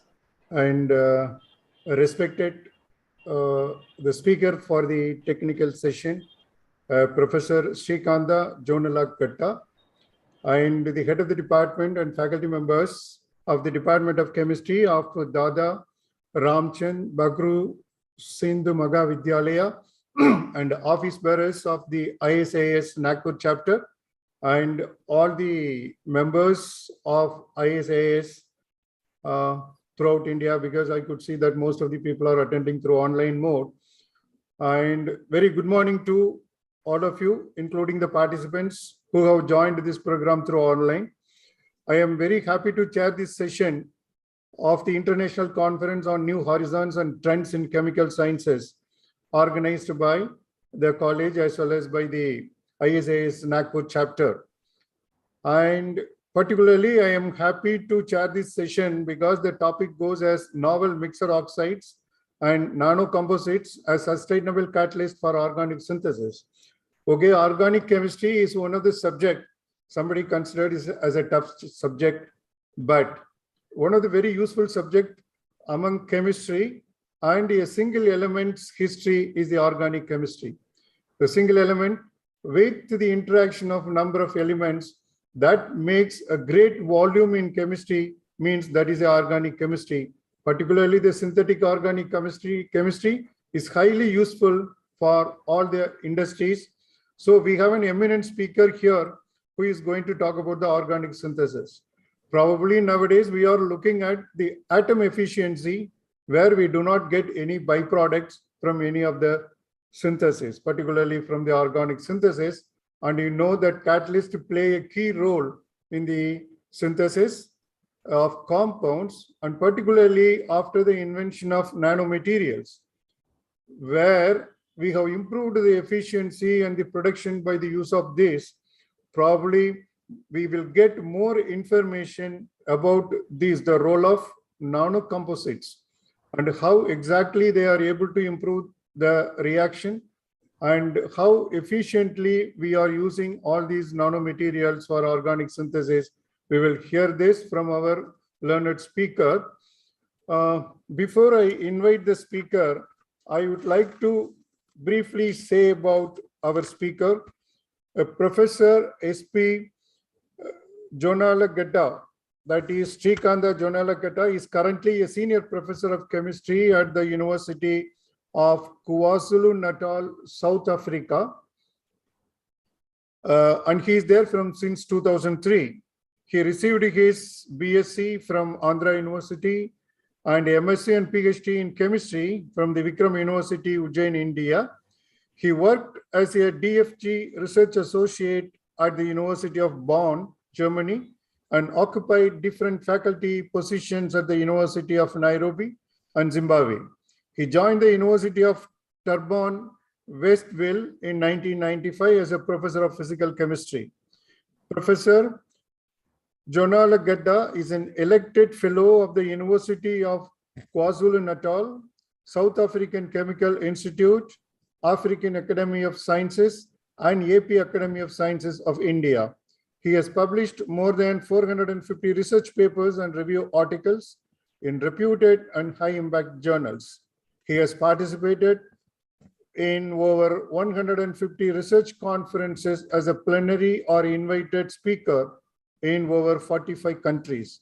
He is among the leading researchers of University of KwaZulu and was the top researcher in 2017. His research interests include green chemistry, value-added conversions, water treatment, and heterogeneous catalysis. With these few words, I welcome Professor Srikanta to deliver his lecture on novel mixed oxides and nanocomposites as sustainable catalyst for organic synthesis. Over to you, Professor.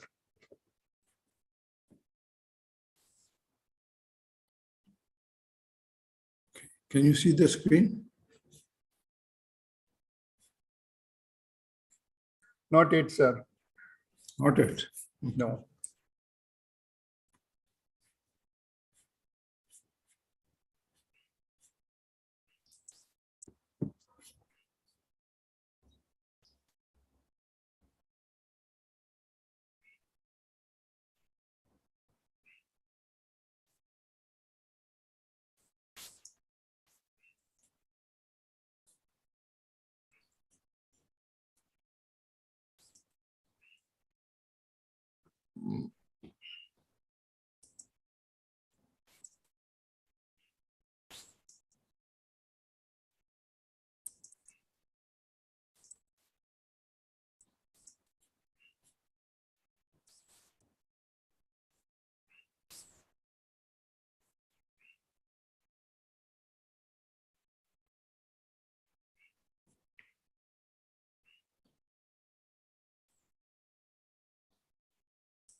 Sir?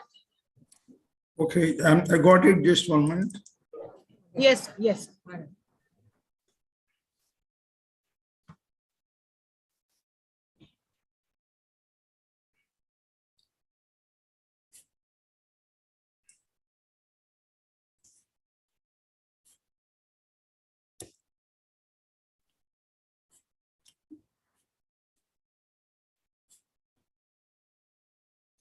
Sorry, I'm not able to open the.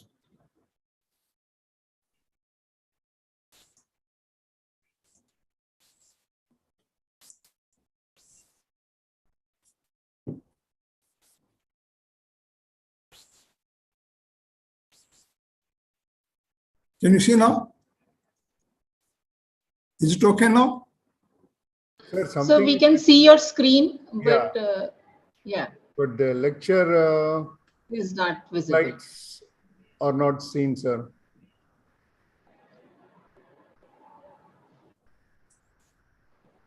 No? Not yet, sir. Not yet, sir. Sorry for that. I just want to give me 1 second.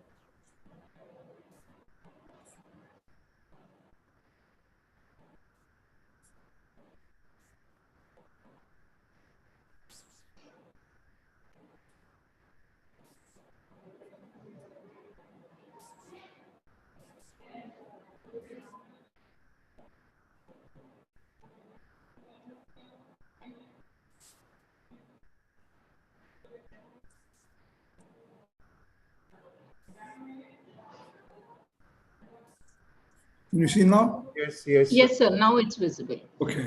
Sorry for that thing. Yes, Anyway, sir. thank you very much. All protocols followed. Thank you very much for the introduction and your consideration to invite me for this conference. And today I'm going to, not to waste too much time, I'm going to talk about the novel mixed oxides and nanocomposites as sustainable catalysts for organic synthesis. Actually, to some extent, it fits to the continuation of what Professor Chandrasekharan has mentioned in his inaugural talk. I will be talking about the applications of the catalysis. Now, if we talk about the nanomaterials, as all of you know, there are the two buzzwords, sustainability and the nanotechnology. These are the two words, we have to use if we have to get any grants, And now, like when we look at the nanoparticles, as we see, we can see the ants and we can see also the hair. The, hair, as you can see, 100 micrometers. 100 micrometers is the size of the hair, what we can very clearly see. With our naked eye, we can see up to 30 nanometers, 30 micrometers, which is like a small particle, flowing in the air. Normally if you see the sunbeam coming into your room, in that you see the small particles. Those particles which they are freely moving means, they are about 30 micrometers. Now look at that, and then the nanometers is, you see all our viruses, the COVID and all these problems, these are of the size of the nanoparticles, like 10 to 100 nanometer size. And now we look at the use of the nanoparticles. Now, when it comes to nanoparticles, all the technologies, whether it is the biotechnology and energy sector and security, transportation, food and agriculture, and synthesis, information technology mainly, all these use, nanotechnology with the high efficiency. And as you can see, soon we can see the nanotechnology in the cars, you can choose the color of the car, without changing the car. That to the extent, now the technology is improving. When it comes to applications, there are so many. At the same time, there are also enough problems associated with nanoparticles. Nanoparticles are, our body mechanism hasn't got a way of stopping the nanoparticles entering into our body. That's the reason, we get the COVID very easily infected, that sort of the size particles. Our, what you call our systems, they can't stop the nanoparticles entering. Some of the nanoparticles are quite toxic and they have got many side effects. When one popular example I can give is, asbestosis. Asbestosis comes from the nanoparticles coming from the asbestos. That's why it is banned. What I'm trying to say is, some of these things, we have to be careful about, when we use the nanoparticles, not only we use that, also we should be able to dispose them efficiently. If the nanoparticles are there in the environment, in the wrong way, that can become a health problem. But at the same time, today we are going to talk about the benefits of the nanoparticles. And if you look at that, green chemistry, this is the green chemistry is the one, which is starting from, and it has been actually the people based on the green principles also even got the Nobel Prizes, and those like 2001, the Nobel Prize, and 2005 Nobel Prize, both works are, more related to the green chemistry, which made green chemistry much more popular, as we know, and as it has been mentioned in the first talk also. Green chemistry is about the design of the products and processes to reduce or eliminate the generation of the hazardous waste. That means when it comes to green principles, we have got 12 green principles, and of course these are not new, and we are teaching this in our curriculum also. When it comes to all these green principles, they are aimed at improving the efficiency and cutting down the pollution. And all these things can be achieved through catalysis to much extent. And there's one what I'm going to focus, try to impress you, how beneficial the catalysis can be. When you say catalysis, we are taught even from the school, catalysis provides you alternate path and efficient path to achieve the same product. And it changes the process, but it will give you the same product.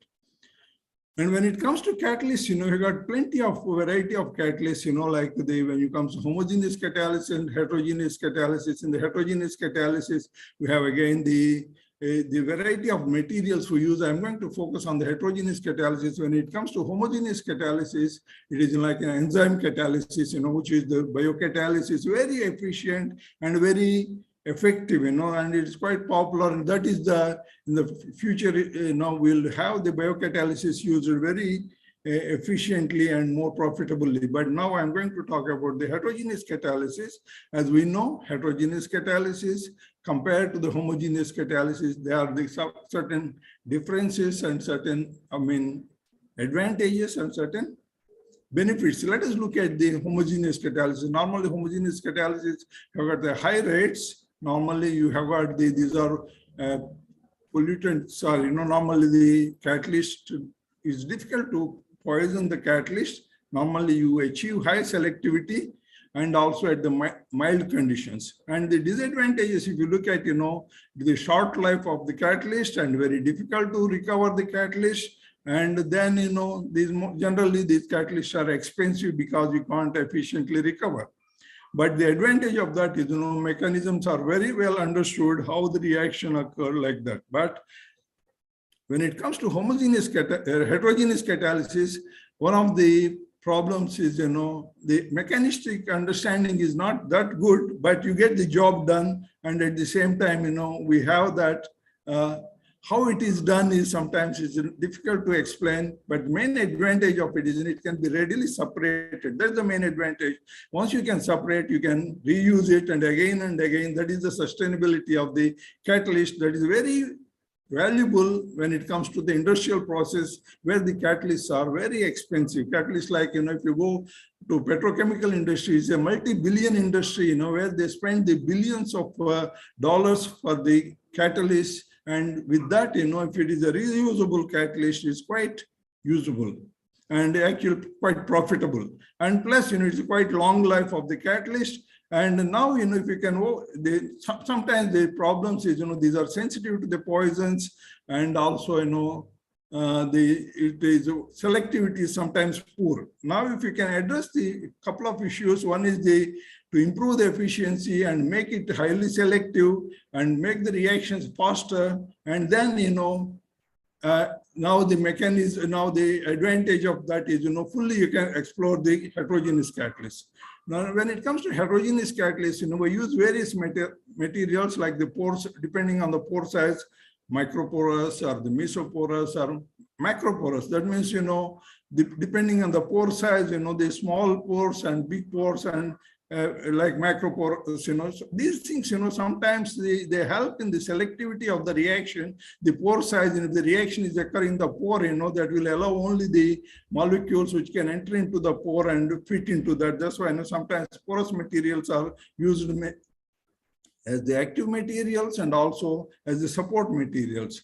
Now, normally, as we see in any catalysis, what we look at is the high selectivity and high efficiency of the reaction. And then, to be ability for the catalyst to work under the milder conditions or depending on the nature of the reactions and also under severe conditions. Normally in the green chemistry, we prefer to have the milder conditions whereby energy conservation aspects are looked after. Then environmental impact, that means, its catalyst should be non-toxic and recyclable. That is the one of the advantages I said about the heterogeneous catalysis. Now I'm going to talk about the mixed metal oxides. Mixed metal oxides is, nothing but instead of using one metal oxides, you use the combination of that. And then, why we should use the mixed metal oxides when, why can't we use the single metal oxides? I will explain you something on that. And if you look at the periodic table, you can see that, all the periodic table, depending on the class coding, and you can see that highly acidic metals like that and weakly acidic metals or amphoteric properties or otherwise weakly basic like that, you will get all the characteristics. And now the combination of the two different oxides, it will allow you to choose the right characteristics of the properties. I'll give you one simple example, like you are getting some job at home, you need a plumber and an electrician to get the job done, by bringing 10 plumbers, you can't get the same efficiency as one plumber, one electrician coming to do the job.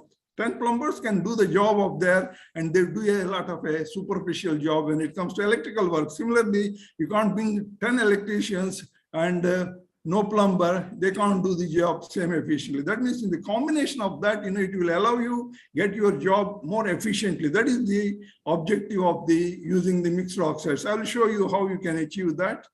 Now, when it comes to these mixed oxides, and this, you can have these, you see, normally we can use all the catalysts made and then nano catalysts. That is another aspect of the mixed oxides. I'm going to focus on that and show you.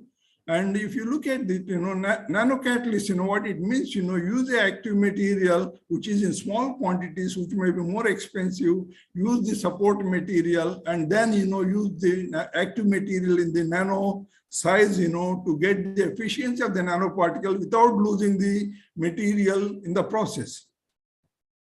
Now you can see the examples of the single metal oxides, their efficiency very quickly, it depreciate, whereas for the mixed metal oxides, you can maintain the same properties and characteristics for the longer time. And that is the advantage for you to get the optimum conditions and again, reuse the catalyst. And that means, now the green synthesis, that is the green synthesis, as based on the green principles, you want the atom efficiency, you want the high selectivity and cheaper materials or one step. I'm going to talk about the one-step process instead of the multi-step where you have to separate the products and restart the reaction and use the more solvents instead of that. I'm going to show you about the reactions where you get the very efficient reactions in one-step reaction and then, using very eco-friendly solvents, that is the ones, and excellent yields and environment friendly. Those are the aspects we are covering. And in the multi-component reactions, as multi-component reactions are, where you have got all the components in one pot and you get the reaction in that pot without you adding further anything.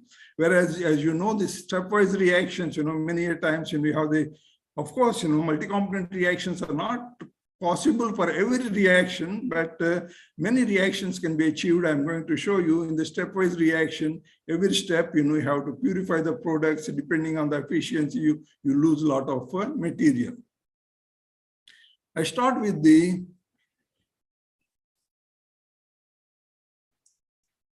first one here, I will spend a little more time on this one. Silver oxide on zirconia. We did a lot of work on zirconia as the support material. And zirconia, my emphasis here is I'm going to show you very many different materials we used in our research. And then, that one, for you to have an idea about what sort of materials, how you can achieve you see, all these things are, summary sort of thing, like in this particular case, we use the 2.5% silver oxide on zirconia. It means, we studied various metal oxides, various combinations, and then finally, we finally pinned down to this combination. And again, you look at different loading starting like 0.5%, 1%, 2.5%, 5%, 10%, like that. We tried that various things, and finally, whatever the best you can get, that is the optimum conditions. We use that and try to do the further reactions. Like in this case, we did the 12 indenopyrimidines, new novel compounds. I'm not talking about their biological activities, etc., because that is not the scope of this talk. And these ones, were synthesized. All the new molecules were synthesized with 90 to 96% efficiency and 30 minutes at room temperature. And the solvent here is, ethanol. And then, if you look at the same reaction, in the conventional reactions reported, with sodium hydroxide as the catalyst, it takes 6 to 8 hours only with 45% yield. That means, it is your headache again to separate that 55% of the unreacted material. And whereas here, you achieve that 90 to 96%, and the product can be easily separated out, and the waste is very little. And most of these reactions, atom efficiency, particularly when it comes to carbon efficiency, almost 100%, and atom efficiency is between 90 to 95%, most of the reactions. And I will take you through a few other reactions.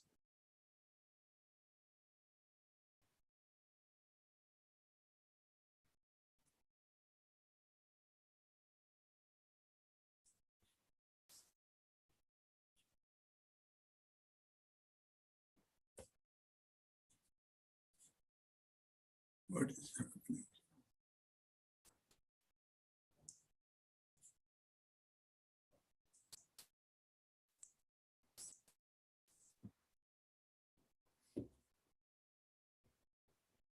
It's not moving.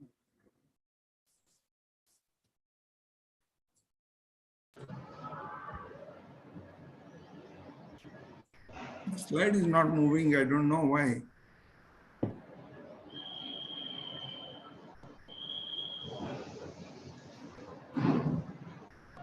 I can't move the slide, it is not moving.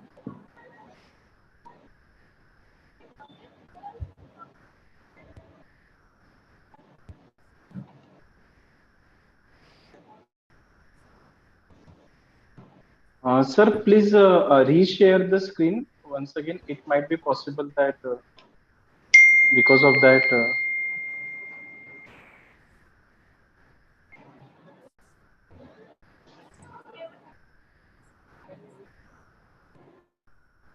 Yes, sir. Yes, sir. Now it is visible, sir.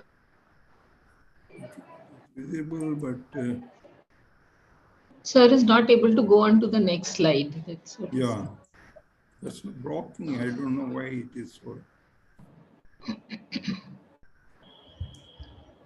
Now you please try, sir. Yeah, it is visible now. We are now on the first screen, sir. Yeah, okay. First slide. Yeah. But it's not moving, I'm not. Okay. No, thank you. Now it's moving, sir.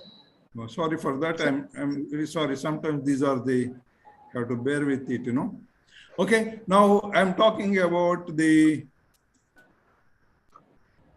next one is, here we see that, ruthenia on zirconia. In this again, you can see that, you have the functionalized pyridine derivatives, it's a 4-component reaction you have got, and a variety of, again, 12 functionalized different products have been synthesized with very high efficiency, very similar conditions, ethanol as solvent at room temperature in 20 minutes. But whereas, conventional reactions report 8 hours reaction is 64% yield. And then, you see that now you can see, actually, I will show you, you can see those materials, characterization I will show in the next one probably. And if you look at the characterization of the material, this like in this case, bismuth oxide on the zirconia. And here again, these particles of the bismuth oxide particles are average size is about 8.5 nanometers. That is finely distributed with 2.5% bismuth oxide. Sometimes, if you take 5%, what it happens is, if you take more of this active material, it agglomerates, and then, although you use more material, efficiency goes down. That means, you should take the optimum amount of the one to be distributed uniformly with a nanoparticle size so that the efficiency is increased. In this particular case, we had 91 to 98% efficiency, the yield, and in 20 minutes the reaction, the conventional reaction reported is with 35% yield in 4 hours.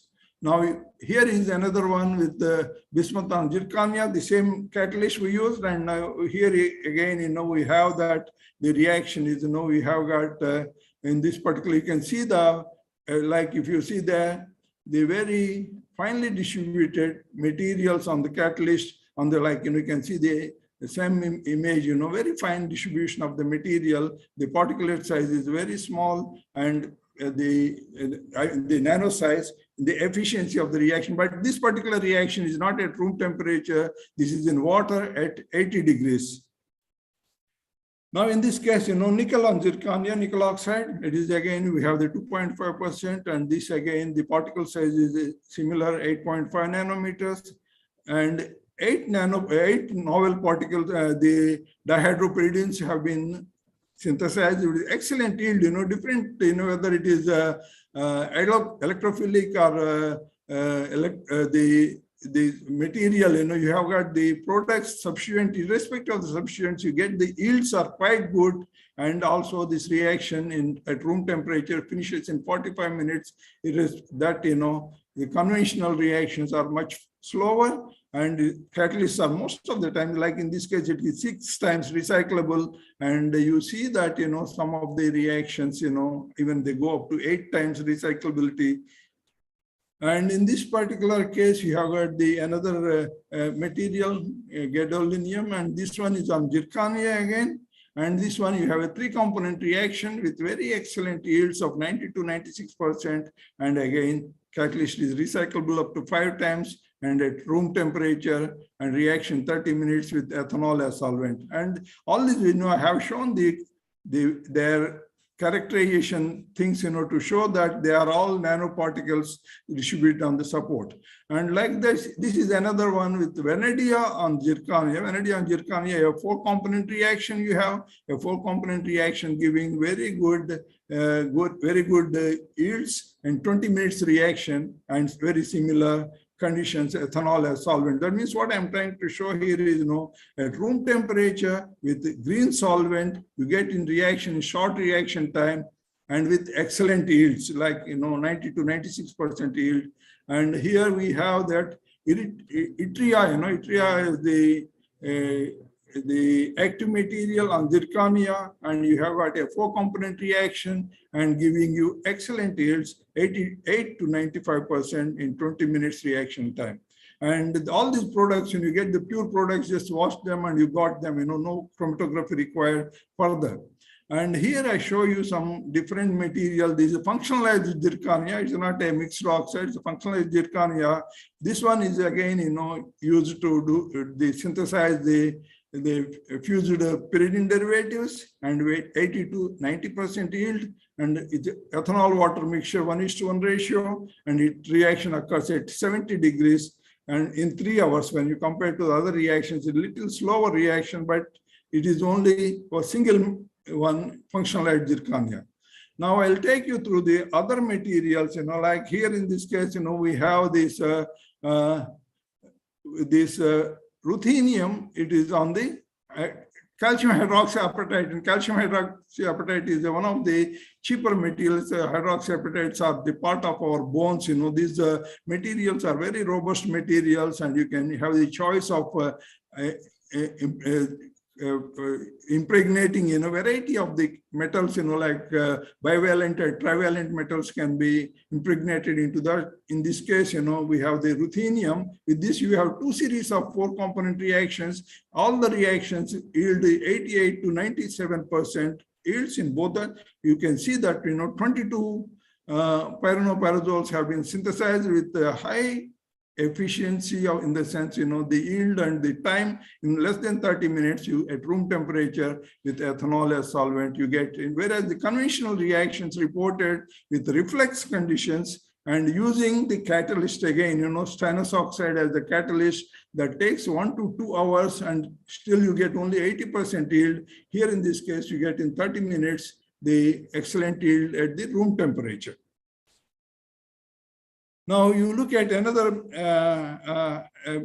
the magnesium oxide and the hydroxyapatite, and this particular one, in ethanol as solvent, it's quite a good reaction. And in this case, 90 to 97% efficiency and of the products you are getting. And this one, in less than 25 minutes. And this catalyst, actually, we have used in some other conditions also, but the efficiency is quite good.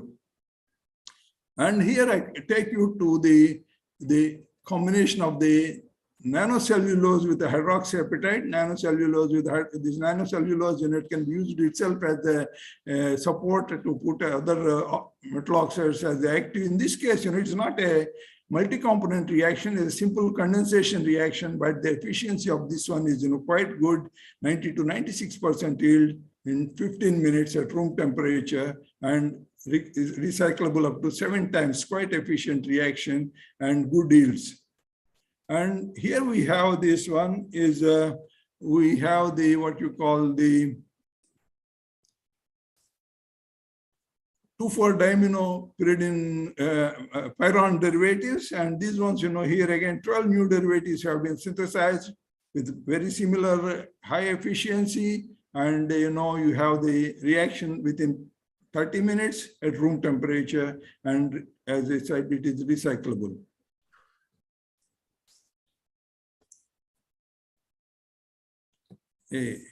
Okay. Now I will take you to some other material, and here in this case, this is the supporting material is fluoroapatite, and fluoroapatite has got its own characteristics. We have used normal apatite and fluoroapatite and bismuth oxide. In this case, you get very high efficiency using the fluoroapatite and bismuth oxide. Bismuth oxide and 90 to 95%, 96% yield, and less than 35 minutes. And as I say, atom economy is 98% atom economy and 100% carbon economy. That means you get all the molecules going into the final product, very little waste. And here in this case, you got the nickel oxide on the fluoroapatite as the support, and materials, molecules, nickel oxide is roughly about 23 nanometers average size.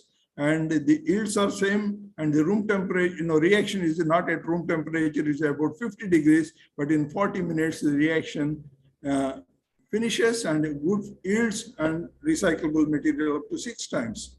And here I will show you another one, and vanadium, I think, and this is not, I think, it's, sorry. Now I show you new material. This is a fluoroapatite and again, carbon nanotube combination. In this is you have the samarium on the fluoroapatite and loaded on the carbon nanotubes. And this particular case, without doing so much, what you get, the triazoles, very efficiently, 80 to 96% yield in less than 10 minutes. Less than 10 minutes, the reaction finishes, and with room temperature and ethanol as solvent, very good and a very efficient reaction, this one. And this one again is with the carbon nanotube. In this case, the titanium used, one may think, why you have to use different catalysts. Each catalyst has got efficiency for specific reaction, is not having the same efficiency on different reactions. That's why you have to design the catalyst specific for the purpose if you want to achieve very good yields. And if you use the same catalyst with another one, you can get the reaction going, but you won't get the yields as efficient as this one. This is the optimum conditions. As you see that most of them, above 90% yields at room temperature and ethanol as solvent. And this particular case, we have, sorry. Yeah, here, we have different materials. We use the hydrotalcides. Hydrotalcides are another cheap material. Hydrotalcide is, as you know, what is used in the talcum powder. Face powder uses the hydrotalcides, very cheap material. In this, you can load this one, magnesium and vanadium carbonate on that, and efficiency of the reaction is quite good, and 89 to 94% yield in less than 1 hour. And conventional reaction, it takes 8 hours, and after 8 hours, you get only 54% reaction yield with sodium hydroxide as catalyst. Although it is cheap, the wastage is so much. Now, using this particular catalyst, you can improve the catalyst efficiency significantly. And now another one is, here we have this one, a multi-component reaction. We have got the hydroxide, but here we have zinc and vanadium carbonate, the combination, and at room temperature, with water as solvent at 80 degrees, you get 93 to 98% efficiency, very good compared to the conventional reactions reported with sodium hydroxide at 80 degrees, similar temperature, but yields are 30% after 6 hours. Here you get that in less than 1 hour, the yields with the high efficiency. Now here I show the gold on magnesium oxide, and this particular is a very efficient catalyst. We have the 4-component reaction, 2 series of reactions have been done. In both the cases, yields are quite good. Yields are quite good. You can see 85 to 95%, and the other case, a little bit low, 80 to 86%. And it is, conventional reaction. You can see after 7 hours, you get only 30% yield. Here you are getting the 90% yield in short time. And here I show you some other material. This material is, graphene oxide. Graphene oxide with this, functionalized the graphene oxide, you can get these ones, very high, like 4-component reaction, giving you excellent products, and diamine functionalized graphene oxide. And we did some other work also, graphene oxide. I'll show you here. In this case, this is not a multi-component reaction. It's a very useful reaction. Normally, you do the benzene to direct conversion to aniline is very difficult, but most of the times we convert the benzene into benzene nitrate, and then that one is converted into aniline. But here you can straight away convert that at 70 degrees, and in 90 minutes you get the 100% selectivity, and the conversion is not 100%, it is 77%, quite efficient reaction of converting the benzene into valuable product aniline. Now I show you some other reactions. Here we have got the what you call is coordinated complexes. In the coordinated complexes, we use the 4-component reaction, converted efficient low pyrrole derivatives, and very similar story. Sometimes you feel it is very similar, but it's very difficult to achieve all these results. In 20 minutes reaction, you get the at room temperature ethanol as solvent, you get the very excellent yields. And here again, another sort of a coordination complex, and you get 4-component reaction again in giving you excellent yields. And this particular one is it is quite what I mean is the efficiency is good, and at room temperature similar to in a green solvent. And another step is using the organic framework, metal organic frameworks. Normally these are the quite efficient catalysts. You can have the wide scope using this one. And here in this case we used 8 pyrene derivatives with 91 to 96% yield in 40 minutes time at room temperature. And again, the efficiency is not only efficiency, it is very highly stable recyclable material.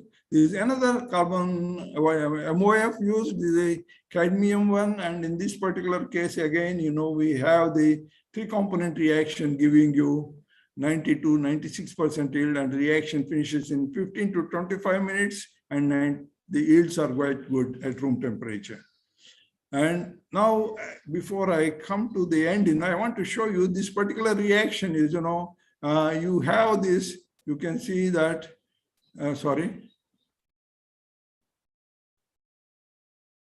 yeah, this is from the eggshell, normal eggshell you have, eggshell, you can use the powder of that one, you can use that as a catalyst, very efficient reaction. And in this particular 4-component reaction, you get the excellent yields, 90 to 98%. Eggshells are, actually they're mixed oxides, and 98% atom economy and 100% carbon efficiency. And the materials you can see very evenly distributed, of course, in natural material, in the particulate is in the in the nanometer size. Now this one is, there's a lot of work being done using the clay materials, and in this one is, this one. Professor, I think we are running out of time. Few more. We are finished. We have come to the last one, This is the clay material. This is the brick powder, as you know, normal everywhere you see the brick, you can crush that one and you can use that, you can use that material. I won't think there is much difference between the clay brick, material from one place to another place, because, this is a mixture of the oxides like silica, alumina, magnesium, calcium, all those things are there in that one. And that mixed oxide is the one which is doing the job. Excellent yields of this one, 90 to 91% with the brick. But, will it work for every reaction? It may not work for every reaction. You can see that efficiency is quite good using the mixed oxide. And finally, I want to conclude that you can see that, I tried to show you a variety of materials with excellent performance at the moderate conditions and good green solvents. And finally, I want to thank the conference organizers for the invitation and the college for and the Indian Society for Analytical Scientists, and then, my university for the support, and all the research students actually, and some of these research students we have. And you see, my publications, although I have shown my name, none of my papers appear with my name, and all the students will carry the first author name. And that's why, just only to indicate that is our work, I put my name. Otherwise, all the credit goes to the students who put so much effort and then produce that quality work. And thank you all for your attention. And I hope it will be beneficial for you and to achieve the good results. And as you see, enthusiasm is the most important thing. You have the will, there is a way. And this is Durban Beach, and is a blue flag beach. You can take bath without any health risk. And finally, the soccer stadium at Durban, and it's and people who don't like soccer, you can go to beach. Thank you.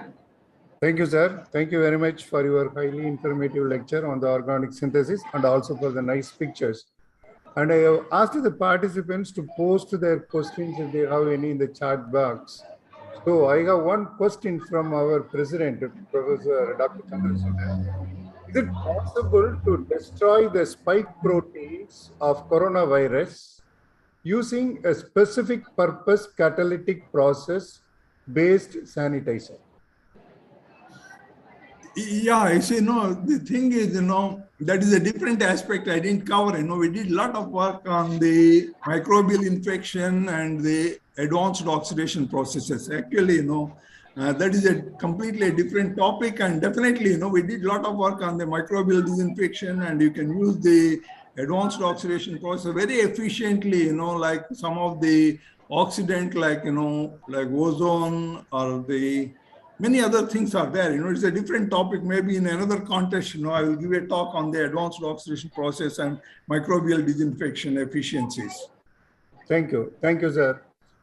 And anyone would like to ask question orally?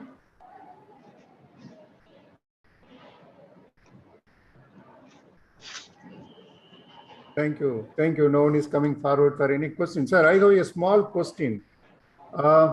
Because we could see the yield is increased from, say, 60% or 70% to 95% or 98% by the application of nanomaterials.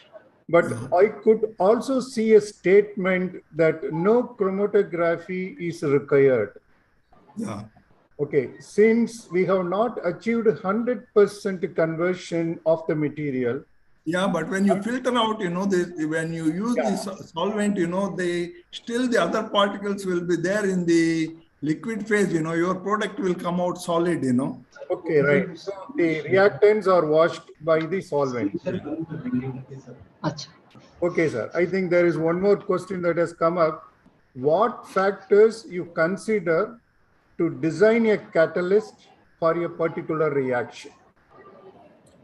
It's quite a good question. It's quite a good question. that is addressing the mechanistic properties. What it happens, depending on your reactants, as basically in a heterogeneous catalysis, what is important is, your reactant has to selectively bind to the active site, and after the reaction, it should immediately vacate that site. That means, and your properties has to be like that, you should be able to attack once the product formed, you should detach from that one. In that one, you have to see, which is the mild acidity or the mild amphoteric properties or strong acidity, or those are the properties, Another way to tell is, it's very difficult to design on paper, but most of the times, these things are worked on you try various oxides and see which is efficient, then you try the combination. There's most of the people try that way, and then once you got you tried 10 mixed oxides, out of that, which are efficient, which combination will work. That's why it is a lot of work before you come to the final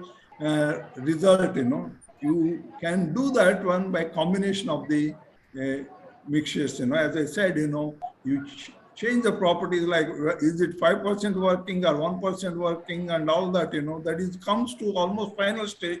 Before that, you have to choose, which are efficient for that particular reaction. Thank you, sir.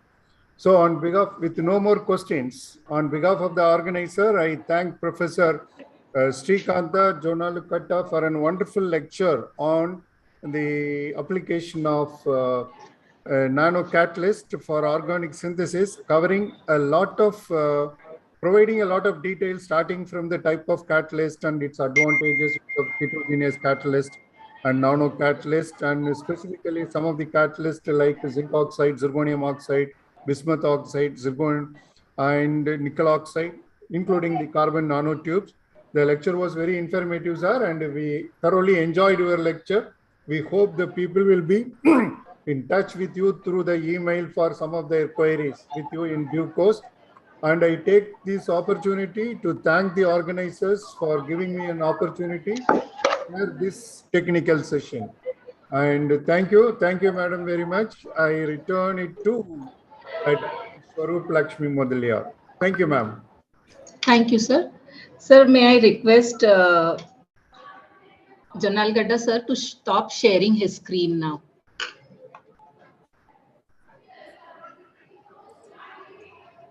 Okay, thank you so much, sir.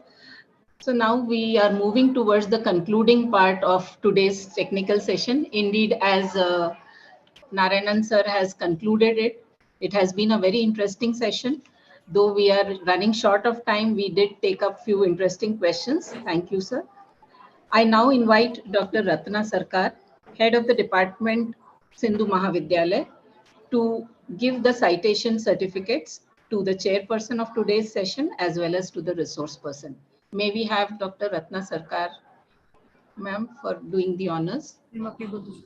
Respected Professor Jonal Gadda sir, Professor of Chemistry, KwaZulu-Natal, South Africa. Respected Professor Shriman Narayana, Vice Chancellor of Wells Institute of Madam, Science, your screen is not visible. Your screen is not visible. Please share your screen.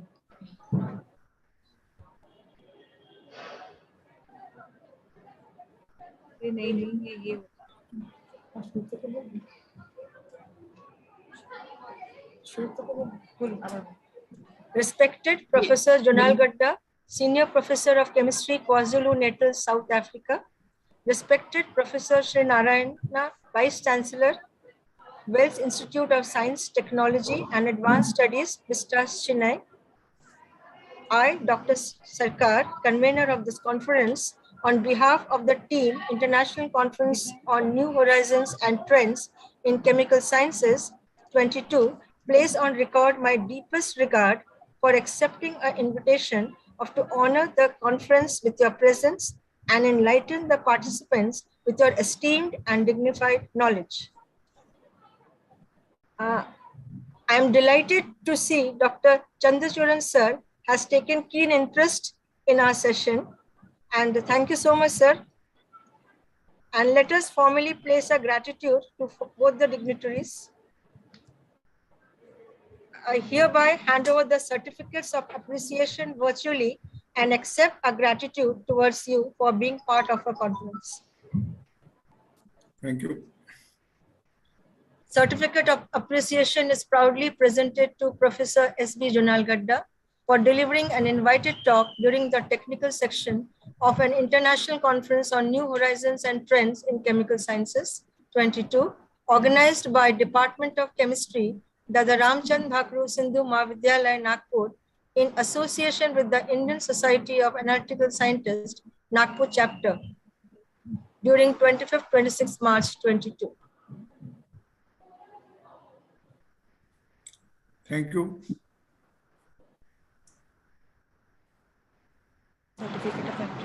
I also hand over the certificate of appreciation.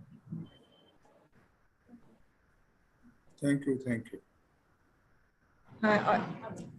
I also hand over the certificate of appreciation to Dr. Srivan Narayan Sir for chairing the technical session of an international conference on new horizons and trends in chemical sciences 22, organized by Department of Chemistry, Dada Ramchand, Bakhru, Sindhu, Mahavidyalaya, Nagpur, in association with the Indian Society of Analytical Scientists, Nagpur chapter, during 25th-26th March 22. Thank you, sir. Thank you, madam. It is my honor to propose the vote of thanks for today's technical session. Thanks are due to all the members of Department of Chemistry, Dada Ramchand, Bakhru, Sindhu, Mahavidyalaya, Nagpur, and also the members of Indian Society of Analytical Scientists, Nagpur chapter. I place on record my thanks are due to Sriman Narayan for giving his time for chairing the present session. Thanks are also due to the resource person for today's session, Professor Shrikant Jonalgadda. And I also thank Dr. Ratna Pathak, Madam, Head and Convener of today's technical session for the present conference. Thank you one and all. Last but not the least, I thank all the participants who have joined from far and wide this technical session. I hope you have enjoyed the session and have a good day. Thank you, ma'am. Thank you, sir. Thank you so much. Taran sir, namaste.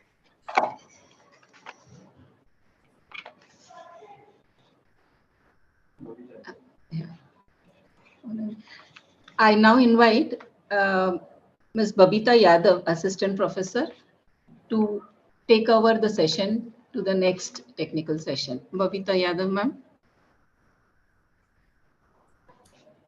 Yes, ma'am. Thank you. Yeah, thank you. Dear participants, we are now conducting the third session of our international conference on new horizon and trends in chemical sciences. Our guest, Vadgaonkar sir and Gurnule sir has already joined the session. So let us start the formal conduction of the technical session third. Respected Dr. Prakash Vadgaonkar sir, Emeritus Scientist, CSIR, National Chemical Laboratory, Pune. Respected Dr. Gurnule sir, Professor, Kamla Nehru Mahavidyalaya, Nagpur. All our respected dignitaries joined with us today, respected management principals and dear participants. I, Assistant Professor Babita Yadav, bid a very good morning to you all on behalf of International Conference on New Horizon and Trends in Chemical Sciences 2022. We are currently conducting the third session and our respected guest speaker, Dr. Prakash Vadgaonkar sir, has already joined with us and he is going to deliver the talk on the topic partially bio-based high-performance polymers, monomers derived from cashew nut shell and lignin. This session will be chaired by respected Dr. Gurnule sir. Dr. Gurnule sir is presently working as professor in Department of Chemistry, Kamla Nehru Mahavidyalaya, Nagpur. His area of research interest are synthesis and characterization of nanomaterials as well as development of SBR nanocomposite materials, semiconducting materials, ion exchange resins, biodegradable polymers, conducting polymers, TLC and epoxy resins, etc. Sir has more than 360 plus research papers to his credit in national and international journals of repute. He has successfully guided 26 students for PhD degree and 8 are currently registered with sir. He has successfully guided 21 MPhil students for their dissertation. He has successfully completed 3 research projects and the research projects are almost of 46 lakh amount. He is author of 32 books, 11 chapters, of which 7 are of international level, published by Apple Academic Press in Canada elsewhere. He has many awards to his credits. A few are CRSI Best Teacher Award 2011, Distinguished Scientist Award 2016, Off-Boy International Outstanding Award, Best Researcher Award for 2016 and 18 also. Recently, ICNHTCS prestigious Silver Medal Award received in 11th ICNHTCS National Conference in 2019. So as we are on online mode right now, I am requesting Dr. Gurnule sir to accept and preside over the session virtually. So please take and accept our invitation to proceed the session virtually as the chairperson. I hereby request Dr. Gurnule sir for the opening remark of the session and introduce our guests to the audience. So please. Yes. Thank you, madam, for your nice introduction. And first of all, good morning to one and all those are present here. First of all, I thanks the organizer for inviting me to chair this technical session. And I also thanks the Miss Babita Yadav for the nice introduction. I welcome you all in this technical session of today's international conference on new horizons and trends in chemical science, organized by the Department of Chemistry, Sindhu Mahavidyalaya, Nagpur, in association with the Indian Society for Analytical Scientists of the Nagpur chapter. Before going to start our session, I'm giving just a brief introduction of Professor, our today's speaker, Emeritus Scientist Dr. P. Vadgaonkar sir. So today's speaker of our technical session is Emeritus Scientist Dr. P. Vadgaonkar sir from Polymer Science and Engineering Division, NCL Pune. In this, sir have a research area, and area is a controlled polymerization methods, monomers and polymer from renewable resources, high performance polymer, polymer for optoelectronics, polymeric material for gas separation and storage. Now, sir have 37 years of long research experience from 1982 to 2019 in NCL Pune, and work as a scientist B, scientist C, scientist E, scientist F, and now emeritus scientist. In case of publication, sir have published around more than 215 research articles in the peer-reviewed journals having good impact factor, and 3 review articles, and important is 23 international patent and 2 Indian patent are there in the credits. So this is the important part. And also another important part is the sir have 4,639 citations. It is the big one. And H index according to the Google Scholar. Sir has successfully guided 24 students for PhD degree and has received many awards, and few awards like Lifetime Achievement Award from the Solapur University, Scientist of the Year Award in 2013, Professor M. Santappa Silver Jubilee Award in Polymer Science from the Society for Polymer Science, Professor Sukumar Maiti Polymer Award in 2004, CSIR Technology Award for THBE process in 2003, and Dunlop Award for the base research in the area of rubber chemistry in 1984, Junior Research Fellowship Award JRF in 1980. And in addition to that, Sir is a life member of more than 16 various academic societies or institute. Sir also has a guest editor for the journal Green Material, ICE Publishing UK. Also a editorial board member for the Green Material journal, ICE Publishing UK. Sir also as a member of editorial board of the Material Technology journal Advanced Performance Material of the Taylor and Francis from UK. Sir is also a member of editorial board of the Journal of Polymeric Material, MD publication, New Delhi. So in addition to that, Sir has visited countries like USA, Canada, France, Italy, Belgium, the Netherlands, Switzerland, Brazil, South Korea as a visiting professor and also visiting scientist and for delivering a talk in international conferences. So with this long list of credit, I humbly invite our speaker, Dr. P. Vadgavkar sir, to deliver a lecture on the topic partially bio-based high-performance polymers, monomers derived from the cashew nut shell, liquid and lignin.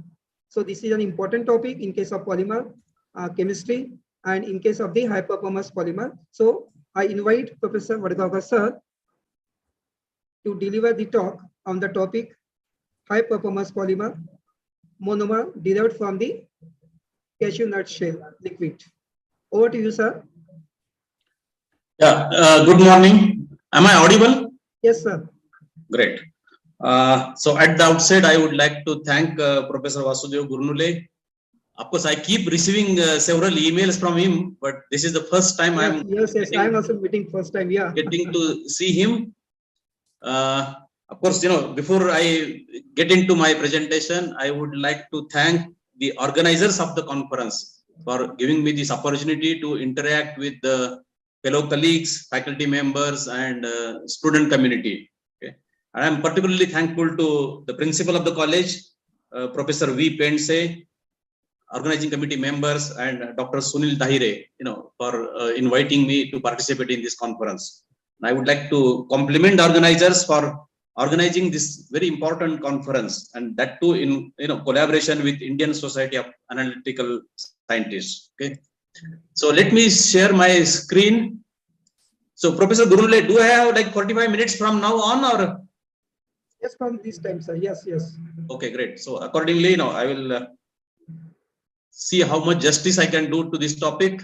So of course, as has been mentioned by Professor Gurnule, I'm going to speak on a topic which is, of course, highly relevant, which is very contemporary and very important, in the sense that the world is, moving towards sustainability. Sustainability has become a buzzword, and what I'm going to share with you in the next 45 minutes is our contributions, to develop sustainable polymers.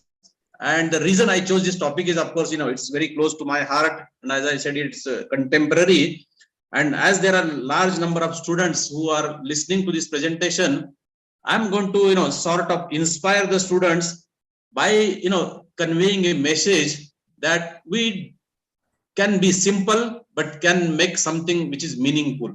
That's the kind of message I just wanted to convey in this presentation. So let me move to the second slide. I think it has become slow. I don't know. My slides are not moving.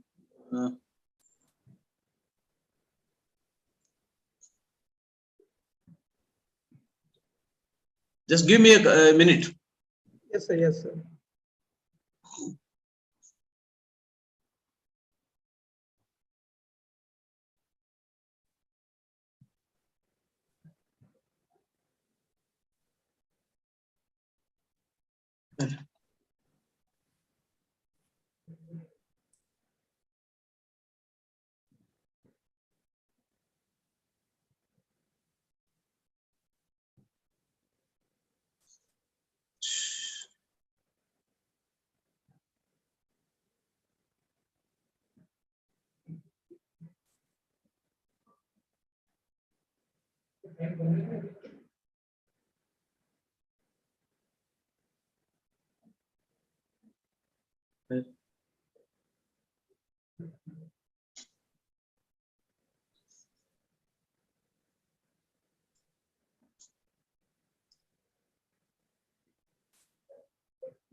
Professor Gurunule, I think I need to switch up and then join again. Yes, sir. Sir, I'll stop sharing and again share it, okay?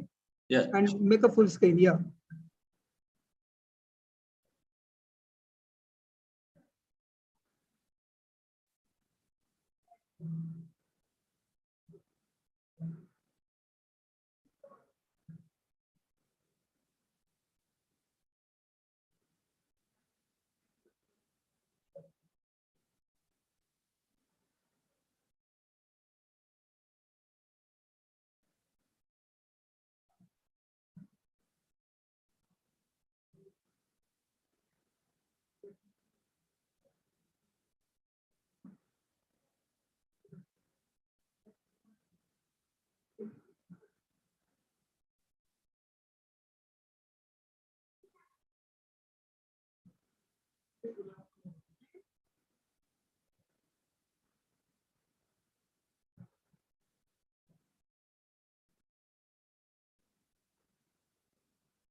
क्या हाँ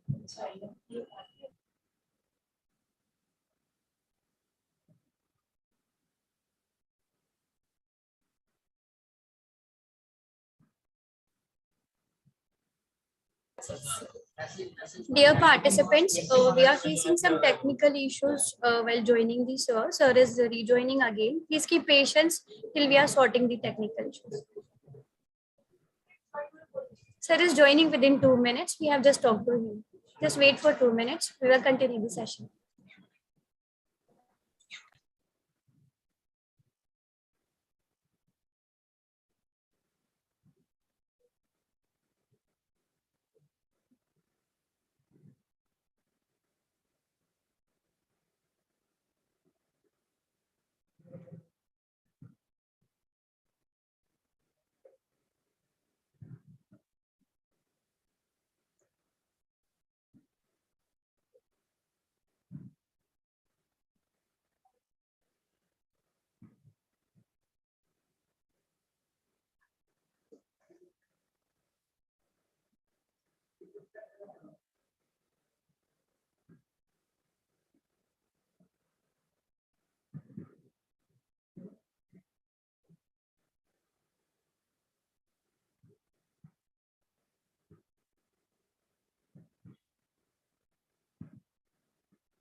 Hello, Professor Gurnule. Yes, sir. No problem, sir. No?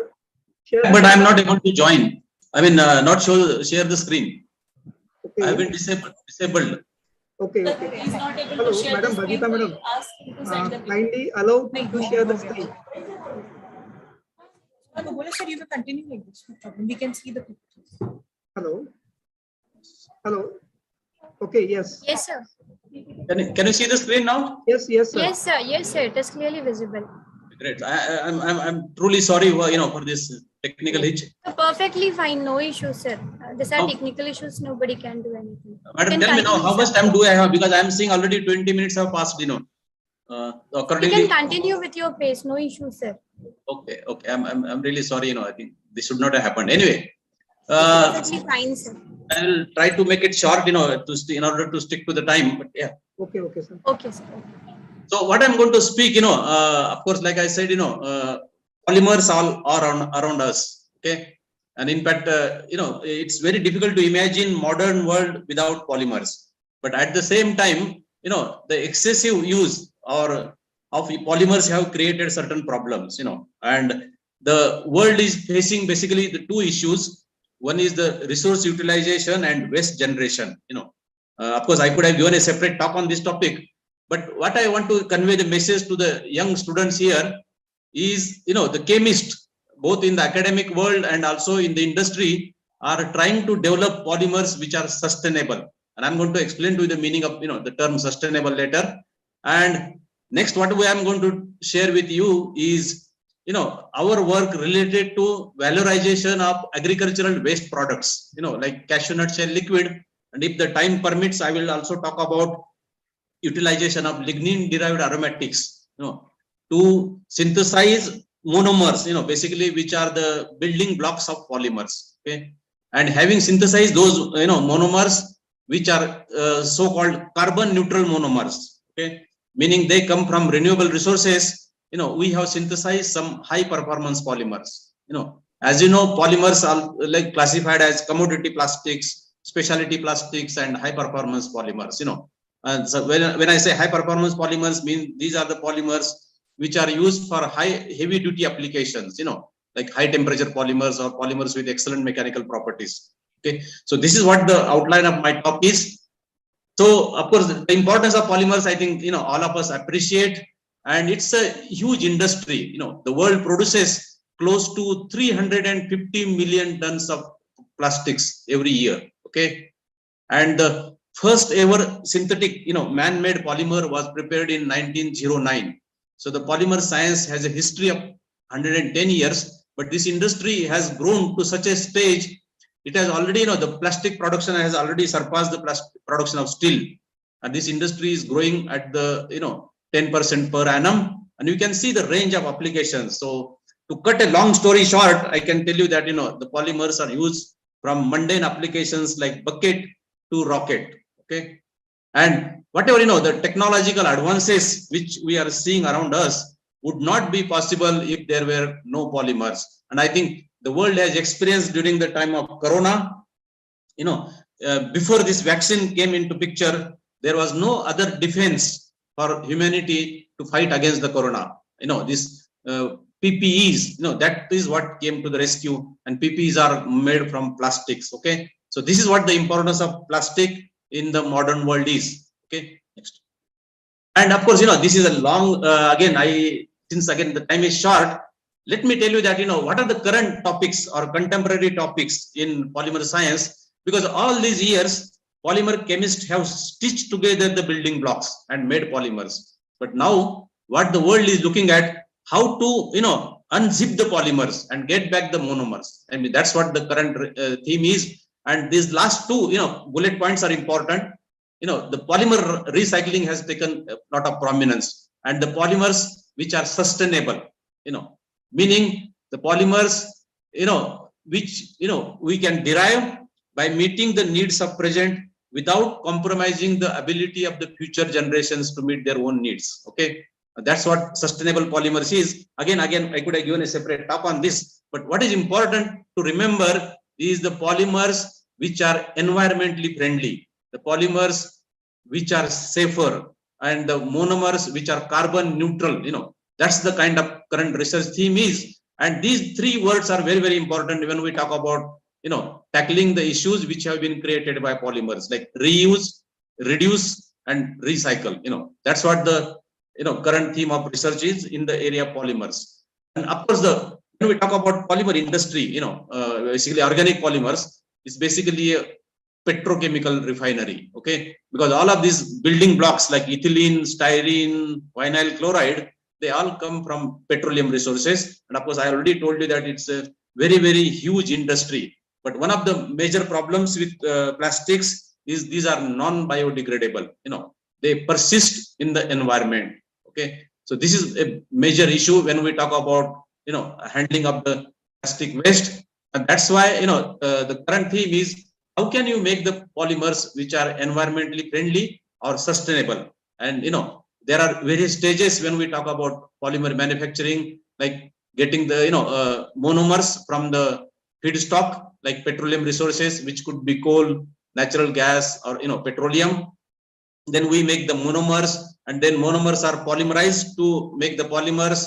And polymers are seldom used as they are made. They have to be processed into various shapes and various forms and converted into the products which we use in our day-to-day applications or in advanced applications. And when the intended use of polymer product is over, it generally turns into a waste. This is very prominent when we talk about applications of polymer in packaging. Okay, then it either ends up as a landfill, or the waste can be valorized, meaning you can get the monomers back from the waste. Okay, so as you can see, there are various stages which is called as cradle to grave cycle of polymer, means from its birth to its death, sort of. Okay, so in all these stages, there are opportunities to make these polymers safer, greener, and thus sustainable.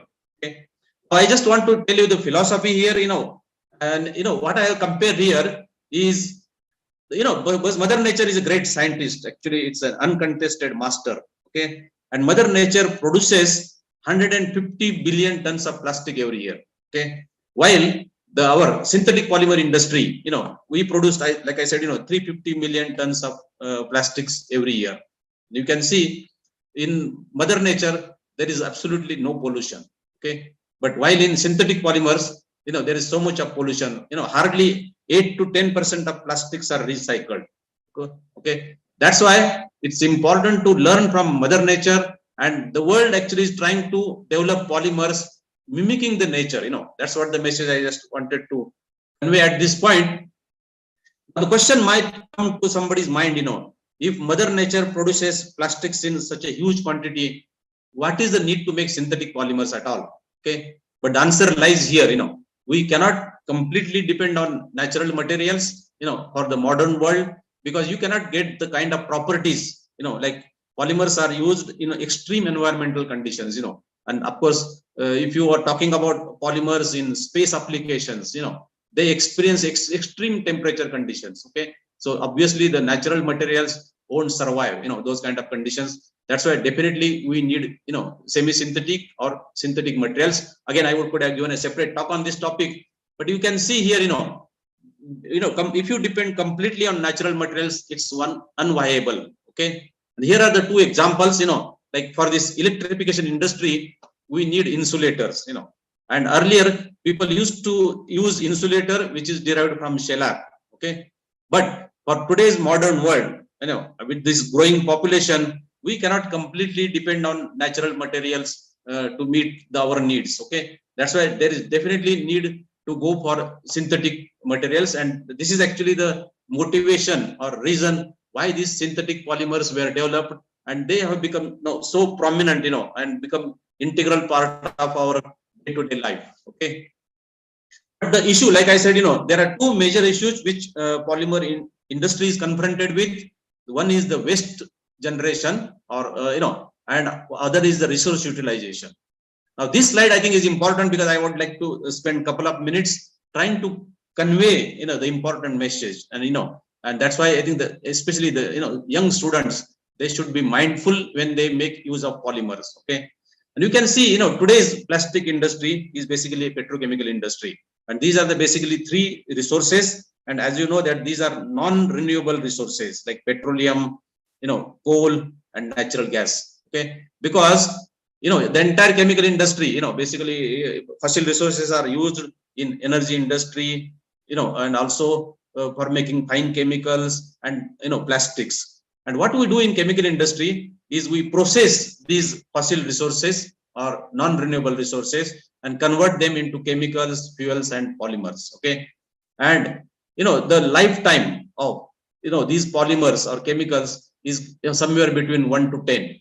Okay, and when we are talking about single-use plastics, it's only for one-time use. Okay, and then what happens at the end of its intended use is these polymers or chemicals and fuels, they get converted into carbon dioxide. Okay, so you see this fossil resources formation, it takes an enormous amount of time. It takes more than 10⁶ years to form these fossil resources.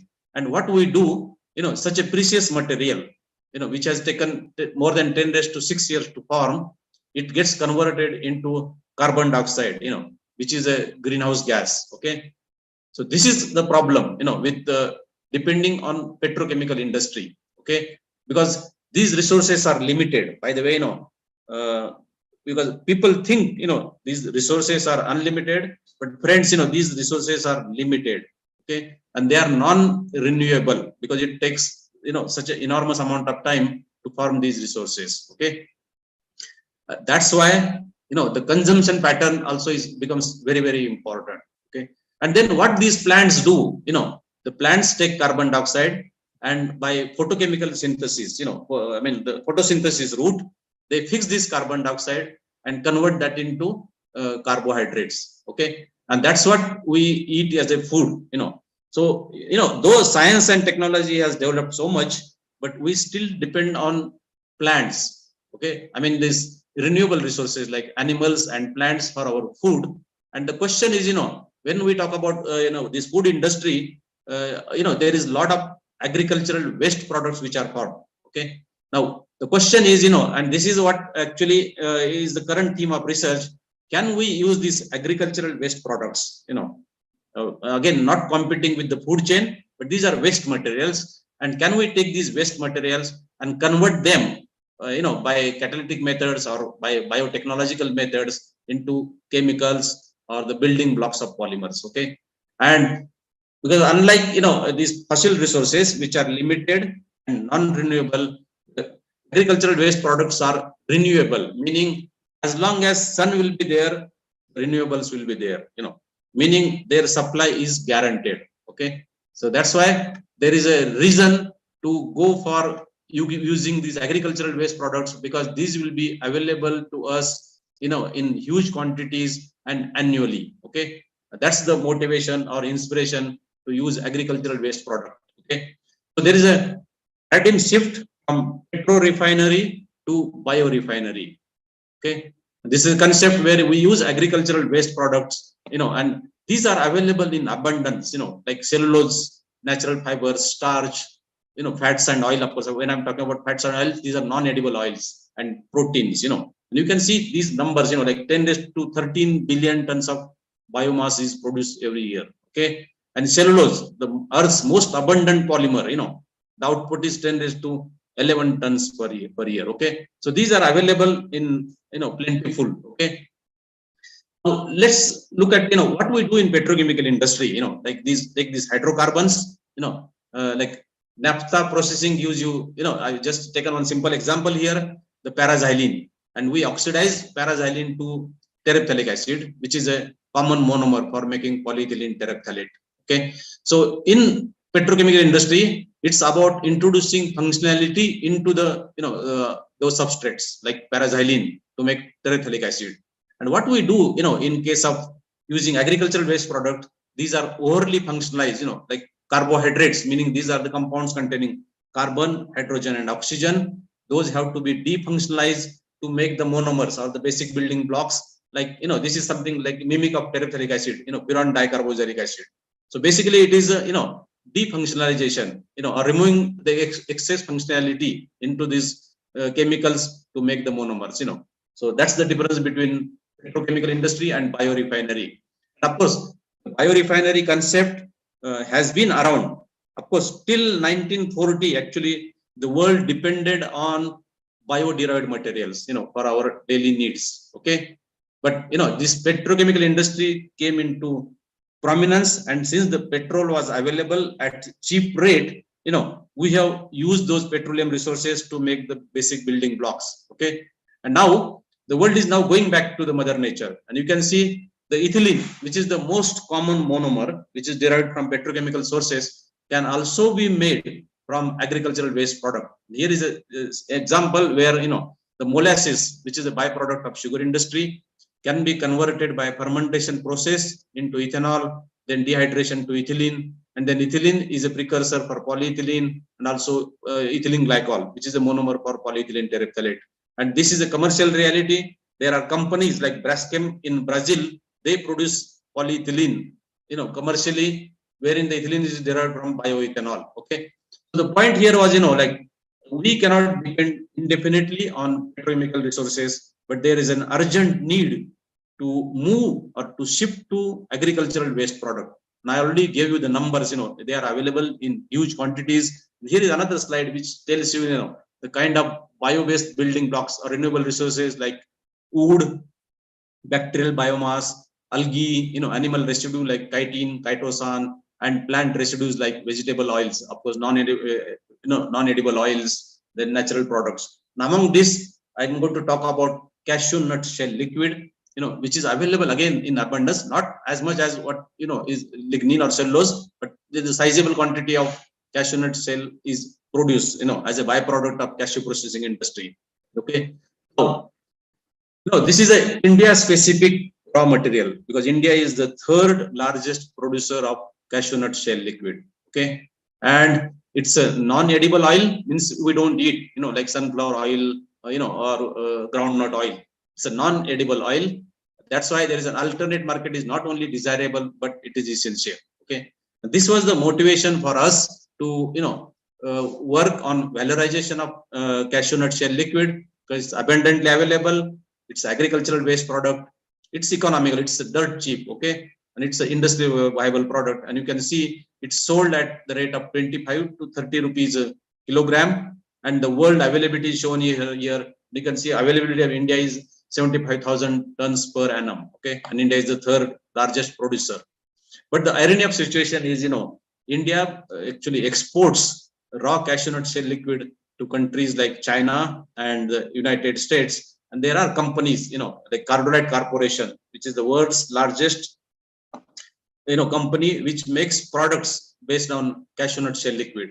Okay, Now, of course, they have established, manufacturing facility in Mangalore just about 8 to 10 years before. But earlier, India used to export cashew nut shell liquid to United States, and they used to make several industrially viable, useful products. Again, I could have given a separate talk on what are the different products, but again, for the want of time, I will restrict only to the work which we have done. Okay, like any other natural products, and this is a nature's gift to mankind. Because earlier, like I told you, the carbohydrates, they are basically aliphatic compounds. But except lignin, there are not many examples of aromatic chemicals which occur in the nature. In the plant kingdom, most of the chemicals are aliphatic in nature. Okay, and you can see what is shown on the left here. These are basically the components of cashew nut shell liquid. The oil which is present, in the cashew nut. Okay, and this is basically salicylic acid with a C15 chain at the meta position. So that's what is unique about cashew nut shell liquid, because the alkyl chain is placed at the meta position of the phenolic hydroxyl groups. And there are other components like any other natural products. It's a mixture of several components. But when you distill this cashew nut shell liquid at high temperature under reduced pressure, you get a chemical which is called as cardinol, and whose structure is shown on the right hand side. And again, the side chain, is a mixture of 4 components. The side chain could be fully saturated, or side chain containing single double bond, or 2 double bonds, or 3 double bonds. And the various compositions are actually mentioned on this slide. Again, this is something which I think one should take note of, because there are several chemicals like bisphenol A or paratertiary butyl phenol. These are the chemicals of industrial relevance, importance, but these are classified as substances of very high concern. And the day is not far when these chemicals will be banned in the use, especially in the food contact applications. Okay, but there are several issues. Just to mention about bisphenol A, it's an endocrine disruptor. Okay, and you can see all those shown in the red. These chemicals are not safe to handle. Okay, and of course, cardinol is a chemical which is of bio origin, so it's safe to handle. And that's the reason why industry is moving towards using these safe chemicals. Okay, of course, a lot of work has been done by Indian scientists, and the 2 notable scientists who have contributed the most to the valorization of cashew nut shell liquid is my PhD supervisor, Dr. N.D. Ghadge, who was head of the Polymer Science Department at NCL, and Dr. C.K. Pillai, who is from our sister lab in Trivandrum. These 2 scientists have contributed the most to the valorization of cashew nut shell liquid. And you can see the interest. There are several laboratories across the country. Like right from Solapur University, Jalgaon University, Solapur, National Chemical Laboratory, ICT in Mumbai. A lot of work has been done on cashew nut shell, and there are 3,000 patents. Publications, and 2,000 patents have been actually filed on valorization of cashew nut shell liquid. Okay, this shows that the kind of interest this molecule has generated to develop products. Coming to this, structure of cashew nut shell liquid and why there is so much of interest. First, of course, the reason is it's a agricultural waste product, and it is unique in the sense, there is a C15 chain at the meta position of phenolic hydroxyl group. Now, what this offers to a chemist, and that's why this molecule is very exciting and very appealing. Okay, of course, let me tell you one by one. First, of course, it's a carbon neutral monomer. We are not depending on those finite resources like petroleum, natural gas, or coal. Okay, it's annually produced. Cashew nuts, it's an agricultural product. It's annually produced. Okay, another thing, it is a molecule which has a phenolic hydroxyl group, the double bonds in the side chain, and aromatic ring, which is electron rich because of the lone pair of electrons on oxygen atom.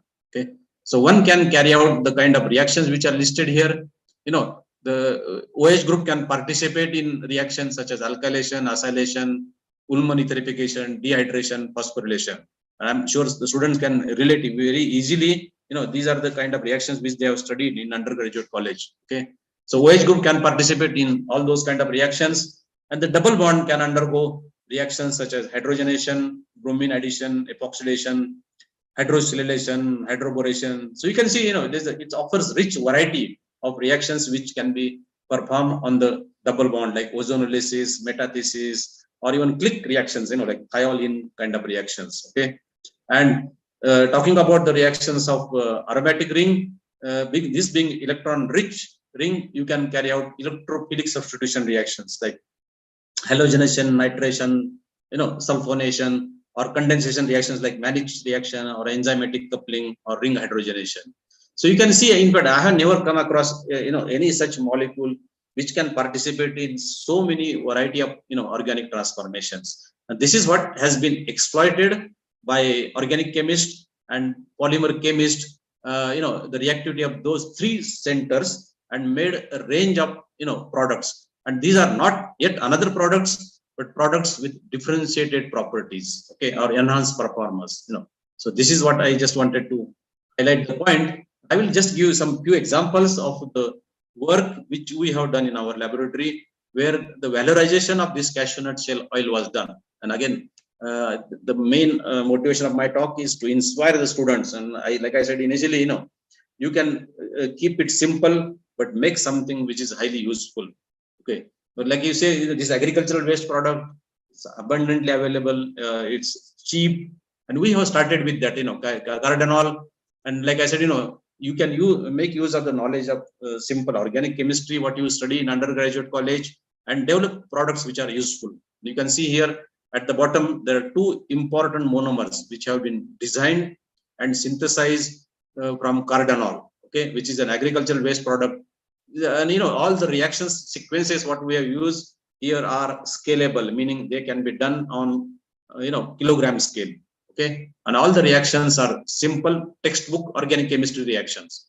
Because basically, the reduction of the side chain double bond using rani-nickel to get fully saturated alkyl chain, like 3-pentadicyl phenol, which is the key starting material for our all transformations. Then the ring can be hydrogenated under forcing condition using ruthenium and carbon as the catalyst, and to get cyclohexanol.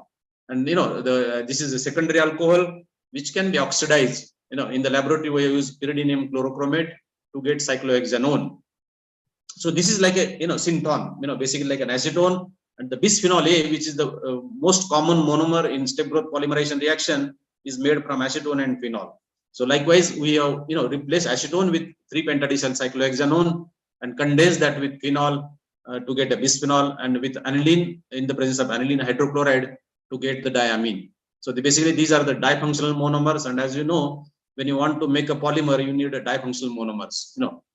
In case of addition polymers, use or talking about vinyl monomers, like ethylene, which has a functionality of 2. So likewise, in case of step 2, and bisphenol has a functionality of 2. So likewise, we have made these two, unique monomers. These are not yet another bisphenol or yet another diamine monomer, but monomers with some special characteristics, like this has got a pendant C15S31 chain, and this does wonders, in terms of modifying the properties of polymers. So you can see, it's so exciting that starting from agricultural waste product using simple organic reactions, textbook organic reactions, we have made actually two very unique monomers. These of course have been, patented. Again, extending this further, you can see again simple organic reactions. A student of mine, Dr. Arvind More, he did this work on Ullmann esterification reaction of 3-pentadicyl phenol with bromobenzene in the presence of copper gives you diphenyl ether, okay, with a C15 chain. Again, this is an electron-rich ring. One can carry out electrophilic reactions like bromination, and this dibromo compound was made, and then this bromine was further transformed into several other functionalities like cyano, acid, ester, hydrazide, or bromine by reaction with valine-butyl lithium, followed by reaction with dimethyl formamide, generates dialdehyde monomers. So you can see again, starting from this key intermediate diphenyl ether, a range of difunctional monomers were synthesized. Okay, here is a slide which shows synthesis of diamine monomer and diisocyanate monomers. But I can go on, just time is short, so I'll rush through this. You can see again, if you can protect this OH group as a methyl ether, then carry out bromination reaction, then again, coupling with phenol, and then deblocking of this methoxy generates phenol. Okay, bisphenol molecule. Then this bisphenol can be reacted in aromatic nucleophilic substitution reaction to make diamine, diacid, and dihydroxides. Okay. Here is another strategy wherein we have deblocked this OH group. Earlier, what reactions I showed, reactions were carried out on the aromatic ring or on the phenolic OH group. But this OH group can also be knocked off, using first methylation followed by reduction to get this pentadecyl benzene. It's a linear alkyl benzene. And again, this linear alkyl benzene, one can carry out electrophilic reactions like, dinitration, it's shown on the left-hand side, then reduction and to amine, and then phosgenation to diisocyanate. Okay, all these are industrially relevant, industrially important monomers like diamines, diisocyanates. Then you can do a lot of chemistry, okay, on these molecules. Then you can make molecules like isothaldehyde or isothalic acid kind of molecules. Okay, and you can see the atoms which are shown in green. They are all come from renewable resources. Okay, so that's why I say these are some of the part of the molecule is, that's why it's partially bio-based monomers. Some of the molecules are actually derived from petrochemical resources, but you can see majority of the carbon atoms are from bio resources. Okay. This is another scheme. You can see on the right hand side, the diphenol monomer, wherein all the carbon atoms are derived from bio resources. Okay. So this is the kind of wonderful chemistry you can do. Then you can see again, earlier molecules contain, built-in ether linkage, but here these are a biphenyl type of monomers. Okay. So actually, we have created a basket of, monomers. You can see starting from, basically, I could not do justice to all of this, but it's so exciting that, from a single starting material, you can see from agricultural waste product, we have synthesized a range of monomers. And whatever, monomer polymer chemists ask for, be it a chain monomer, addition monomer, or a step growth monomer. Okay, we have made it possible, designed, synthesized, starting from these single starting materials. Okay, and just what I written in the conclusion, you can see a wide range of value-added chemicals and difunctional monomers were synthesized. And we have strong patent portfolio. Like we have filed 9 US patents, 25 publications in peer-reviewed journal, a review article, and we were also invited to write a book chapter. Okay, and 7 PhD students have worked on this topic. Okay, now you can see this is like I said, India-centric material, agricultural waste product, and we have done valorization. Okay, and generated a library of useful difunctional monomers. Okay, this is actually basically the power of creativity of organic chemist. Okay, when you can use the knowledge of organic transformation and knowing the design principles of monomers and polymers, we have prepared those all new or novel monomers starting from cashew nut shell liquid.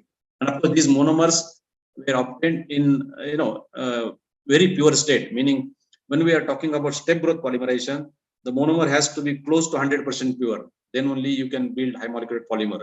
Okay, like in drug molecules, there should not be any impurities. Okay, so likewise, when you are talking about synthesis of step growth polymers, the monomer also has to be highly pure, and that's what we have achieved in all those cases. And I will just take you through some few examples of polymers which have been synthesized using those monomers. Of course, like I told you earlier, there are commodity polymers, high performance polymers, and specialty polymers. Okay, and these are the high performance polymers. Basically, these are heterocyclic structures with aromatic rings.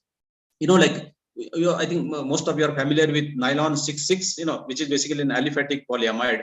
But there is another version like aromatic polyamide, which is made from terephthalate chloride and paraphenylene diamine, which is sold under the trade name of Kevlar by DuPont company. Likewise, you have Kapton, aromatic polyesters, and polyether ether ketones. These polymers, because of this hydrogen bonding or kind of charge transfer interactions, they show excellent mechanical properties, high temperature properties. But the curse is, these polymers are not soluble in common organic solvents, and they're, sometimes their processing temperatures are higher than their decomposition temperature. So they cannot be easily processed by melt techniques. It cannot be dissolved. Okay. So the challenge for polymer chemistry is how do we make these polymers solvent soluble, organic solvent soluble, so that you can cast a film. Okay. These are the tricks which polymer chemists use. Like introduction of flexible linkages, which introduces additional opportunities for chain rotation, etc., or introduce those kind of bend structures, instead of para orientation, meta orientation. Okay, or place pendant flexible groups or bulky groups. Okay, so these are the tricks which polymer chemists use to make those polymers soluble or processable. And if you recall, the structures which we have synthesized, the monomer structures which we have synthesized from cashew nut shell liquid, contain either one of these or more of these kind of structural features, like flexible linkage in the form of ether linkage, or the flexible side chain in the form of C15H31 chain. Okay. Here I just show one typical example, and we have actually synthesized all examples of high performance polymers, like this example of polyimide, which was made by reaction of diamine, like it's the analog of metaphenylene diamine with a C15 chain, with anhydrides made polyimides which are high molecular weight, film forming, and we have generated structure property relationship data.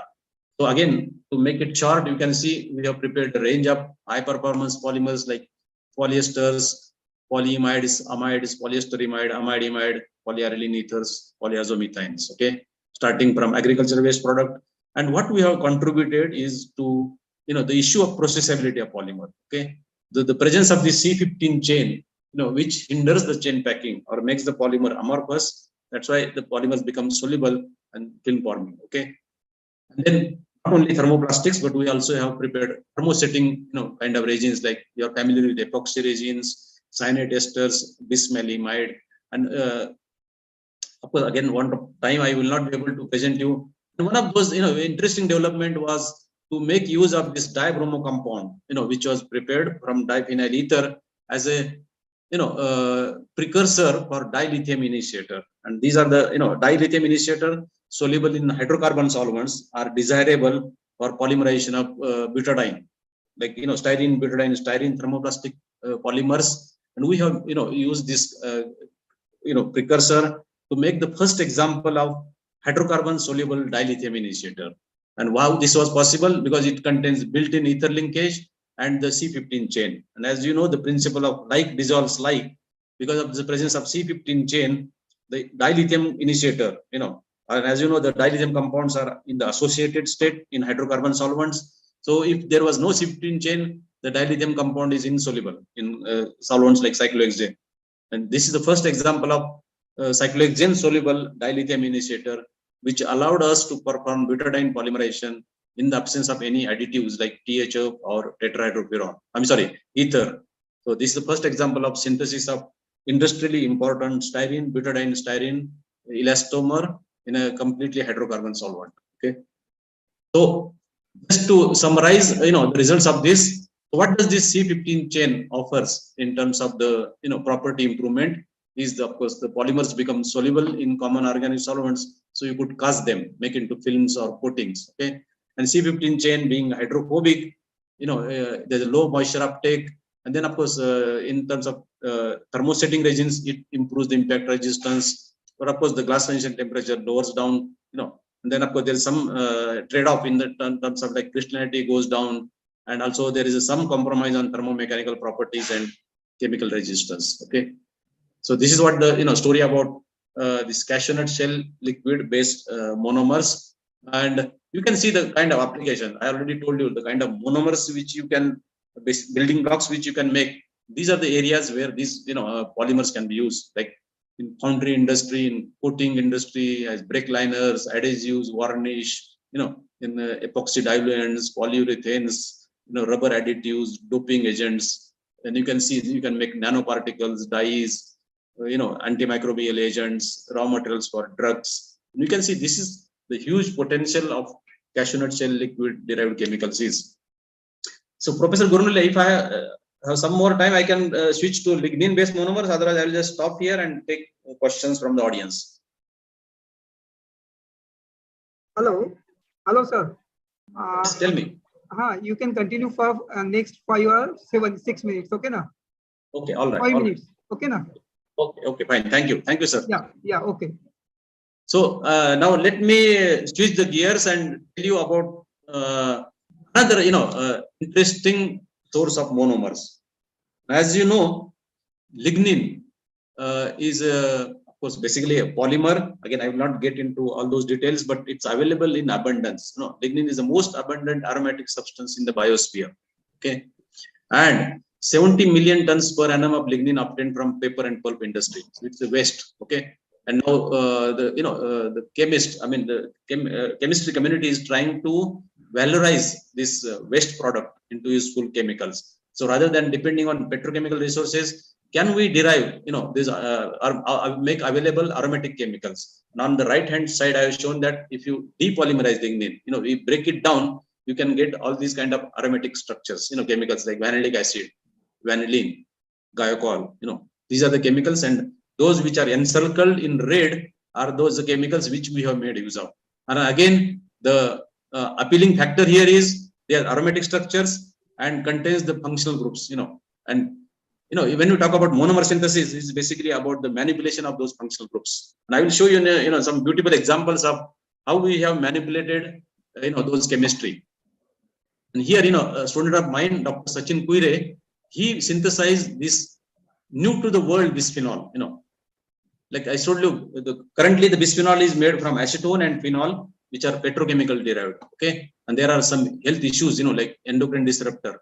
So this is the first example of a fully bio-based bisphenol, wherein the starting materials are furfural and syringol or guaiacol. Okay, and it's again meets all the principles of green chemistry. It's a solvent-free reaction. It's a single-step reaction, and you can get the yields close to 82%. Okay, that's how we have filed a patent on this. So this is the world's first example of fully bio-based bisphenol. It's just not yet another bisphenol, but bisphenol with the pendant phenyl group. And this phenyl group, and organic chemist, I'm sure immediately will realize the importance of having a phenyl group into a molecule, because it can take parts in Diels-Alder reaction, like furan-maleimide reaction.